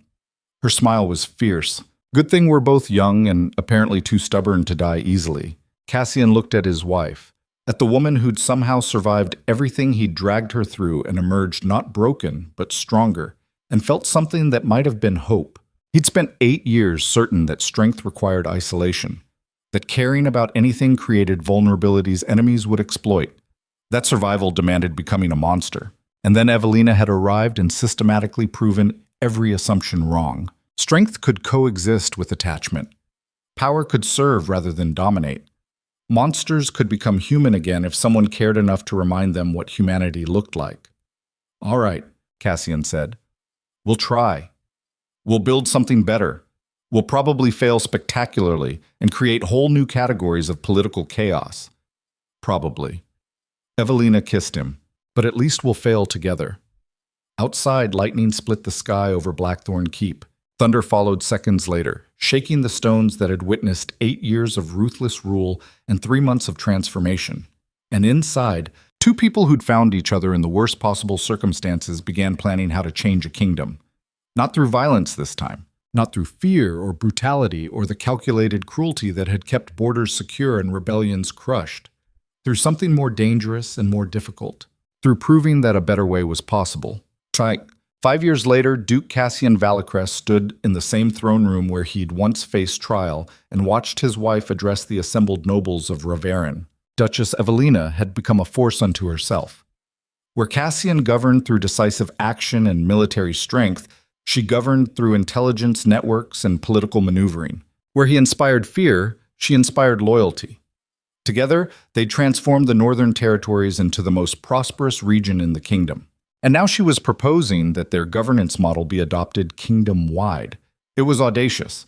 It was probably impossible. It was exactly the kind of thing that would have terrified Cassian 5 years ago. Now he just stood quietly at the side of the room and watched his wife dismantle political opposition with words sharper than any blade he'd ever wielded. "The reforms we're proposing aren't radical," Evelina said clearly.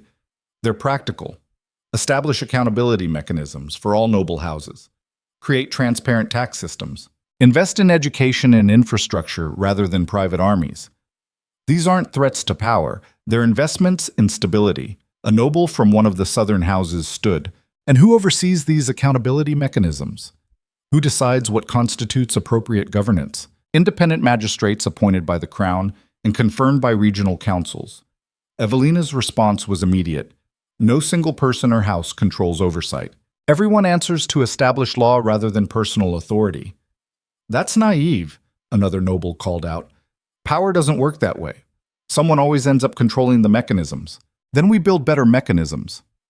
Evelina's eyes were hard, because the alternative is continuing the cycle we've been trapped in for generations. Conspiracy and rebellion and civil war every time someone decides existing power structures don't serve their interests. We either evolve or we destroy ourselves. Cassian watched the nobles' faces, saw some considering her words seriously, saw others dismissing her as idealistic. But he also saw fear, because Evelina wasn't proposing abstract philosophy. She was backed by the most effective military force in Raverin and married to a duke who'd proven he'd burn kingdoms down when necessary. Reform backed by strength was far more persuasive than reform alone. The debate continued for hours. By the end, 5 major houses had agreed to pilot the accountability programs.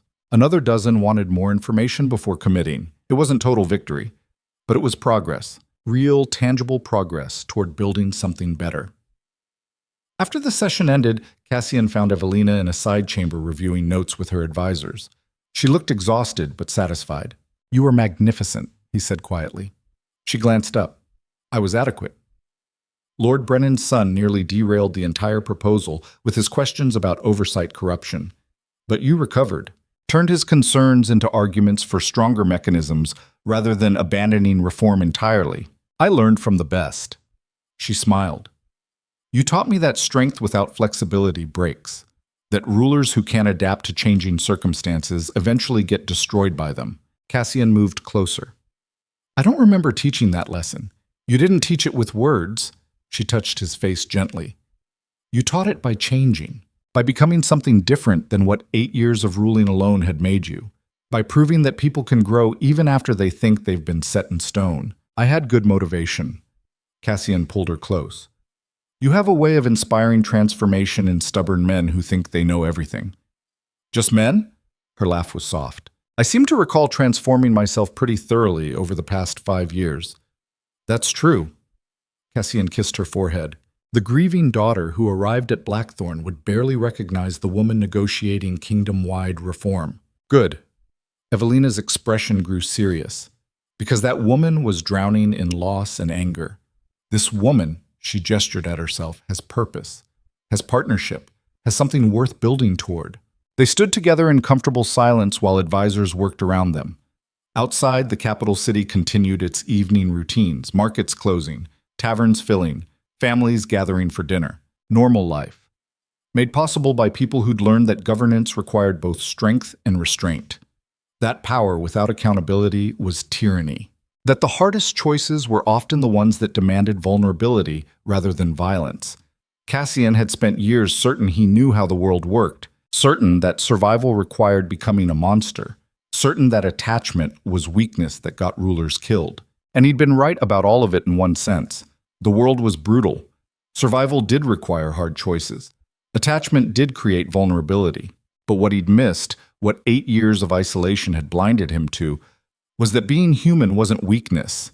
It was the source of every strength that actually mattered, because monsters could conquer, could destroy, could rule through fear until someone stronger or more ruthless came along. But only humans could build, could create systems that outlasted individual rulers, could inspire loyalty that transcended personal power. Only humans could change kingdoms. "We should go home," Evelina said quietly. "It's been a long day. Tomorrow we start implementing the pilot programs." "Home," Cassian smiled. "To Blackthorn? Where else?" She took his hand. "It's where everything started, where we both became who we needed to be. It'll always be home regardless of how much time we spend in the capital." They walked out of the palace together, husband and wife, duke and duchess, partners in the slow, difficult work of transforming a kingdom. And behind them, in the throne room they'd left, nobles began the conversations that would determine whether reform succeeded or failed, whether Ravarin evolved or remained trapped in cycles of violence and conspiracy. The outcome wasn't certain. Nothing ever was in politics. But for the first time in generations, change felt possible. Real change. The kind that came from people choosing to be better rather than being forced into submission. 10 years after the trial, Cassian stood on the battlements of Blackthorn Keep and looked out at territories transformed beyond recognition. The villages that had once been subsistence farming communities now had schools and hospitals. Trade flourished across borders that had been closed by conflict. The harvest yields had tripled through agricultural reforms and infrastructure investment. And rebellion, the constant threat that had defined his first 8 years of rule, had become almost non-existent. Not because people feared him anymore, but because they had stake in the system's success. Because governance that actually served citizens created loyalty that fear could never match. It had taken a decade, had required compromises and setbacks, and moments when Cassian was certain the entire experiment would collapse. But somehow, against every expectation, it had worked. Behind him, the door opened. Evelina stepped out onto the battlements, wrapped against the northern cold that never really left even in summer. She was 40 now, still beautiful, still fierce, still the partner who'd somehow saved him from becoming the monster he'd been so certain he needed to be. "The magistrate's report came," she said. "Crime down another 8% across the northern territories. Tax compliance up. Public satisfaction with governance at historic highs." Cassian turned from the view. "And the south?" "Making progress. Slower than we'd like, but 3 more houses have agreed to adopt the accountability reforms." She moved to stand beside him. "In another generation, this might actually become normal rather than experimental." "Another generation," Cassian repeated. He felt the weight of time in those words. "We'll be old by then. Possibly dead. Someone else will be Duke of Blackthorn. Probably." Evelina leaned against him. "But what we've built will survive us. That's the point of creating systems rather than ruling through personal authority. The reforms don't die when we do." Cassian was quiet for a long moment. Thought about his father, the good man who'd trusted too much and died betrayed. Thought about his own 8 years as the Black Duke, ruling through fear and strength and calculated brutality. Thought about the choice he'd made to become something different when a grieving woman arrived at his gates and refused to be intimidated. "Do you think we made a difference?" he asked quietly. "Real difference? Or did we just temporarily suppress the same patterns that have always defined Ravarin?" Evelina considered the question seriously. I think we proved it's possible to govern differently. Whether that possibility becomes permanent depends on what comes after us, on whether we've inspired enough people to continue the work when we're gone. She turned to face him. But yes, Cassian, we made a difference. Look at the territories. Look at the children going to school who would have been illiterate in the old system. Look at the families that aren't starving. Look at the peace we've maintained through reform rather than fear. That's real. That matters. Cassian pulled her close. You've always been the idealist in this partnership. And you've always been the realist who makes idealism possible. She smiled against his chest. That's why we work. They stood together on the battlements as the sun set over territories they'd transformed through equal parts brutality and compassion, through choices that had been necessary and choices they'd regret until death, through becoming monsters and choosing to be human again. The world hadn't become perfect.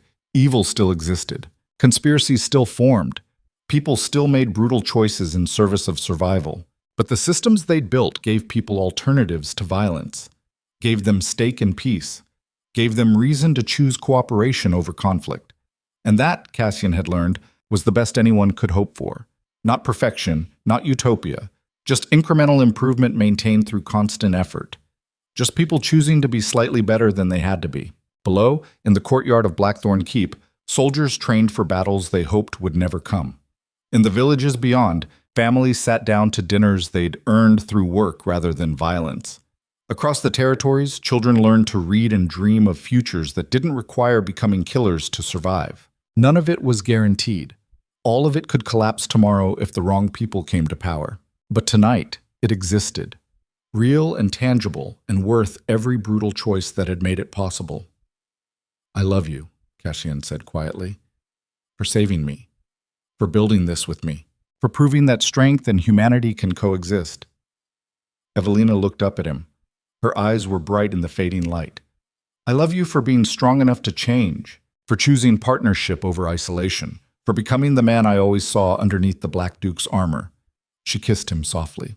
And for teaching me that power isn't about domination. It's about protecting people long enough for them to build something worth protecting. They stood together as darkness fell over Blackthorn Keep and the territories beyond. Two people who'd survived conspiracy and war and every brutal choice that governance demanded. Two people who'd found each other in the worst possible circumstances and somehow built a life worth living. Two people who'd proven that monsters could become human again if they had reason to try. And in the morning, they'd wake up and continue the work. Continue building. Continue fighting for incremental improvement in a world that always threatened to slide back into violence. Because that's what ruling actually meant. Not the grand gestures or decisive battles, but the daily choice to be better than necessary. To govern with both strength and compassion. To remember that power was responsibility rather than privilege. To stay human even when survival demanded becoming something else. Cassian had spent 8 years certain he knew what strength looked like. Had believed isolation was protection. Had convinced himself that caring was weakness. And then Evelina Marrow had walked into his fortress and systematically destroyed every assumption he'd built his life around. She'd shown him that strength could coexist with vulnerability, that power could serve rather than dominate, that the most dangerous rulers weren't the ones who inspired fear, but the ones who inspired people to become their best selves. She'd taught him how to be human again, and that, more than any military victory or political triumph, was the legacy Cassian wanted to leave. Not the Black Duke who'd ruled through fear and brutality, but the man who'd learned to rule with both strength and heart, who'd proven that change was possible even for those who thought they were set in stone, who'd chosen love over power when the choice seemed impossible, who'd survived everything and still found reasons to hope. The stars came out above Blackthorn Keep, the same stars that had witnessed 8 years of ruthless governance and 10 years of painful transformation. And beneath them, two people held each other against the northern cold and dreamed of futures they might not live to see, but had done everything to make possible. Because that's what it meant to rule with purpose rather than just power. To build systems that outlasted individual lives. To plant trees whose shade you'd never sit under. To become the change you wanted to see in the world, even when, especially when, it cost everything you thought you were. Cassian Valicrest had been a monster once, a necessary evil, the Black Duke who kept kingdoms stable through fear and violence. But he'd become something more dangerous in the end. He'd become a man who believed in better futures, who fought for incremental progress, who proved that strength and compassion weren't opposites but complementary forces. And that legacy, built in partnership with a woman who'd refused to let him remain a monster, would outlive them both. The northern winds howled across Blackthorn's walls, and inside, safe from the storm, two people who'd found each other in darkness began planning another day of building light.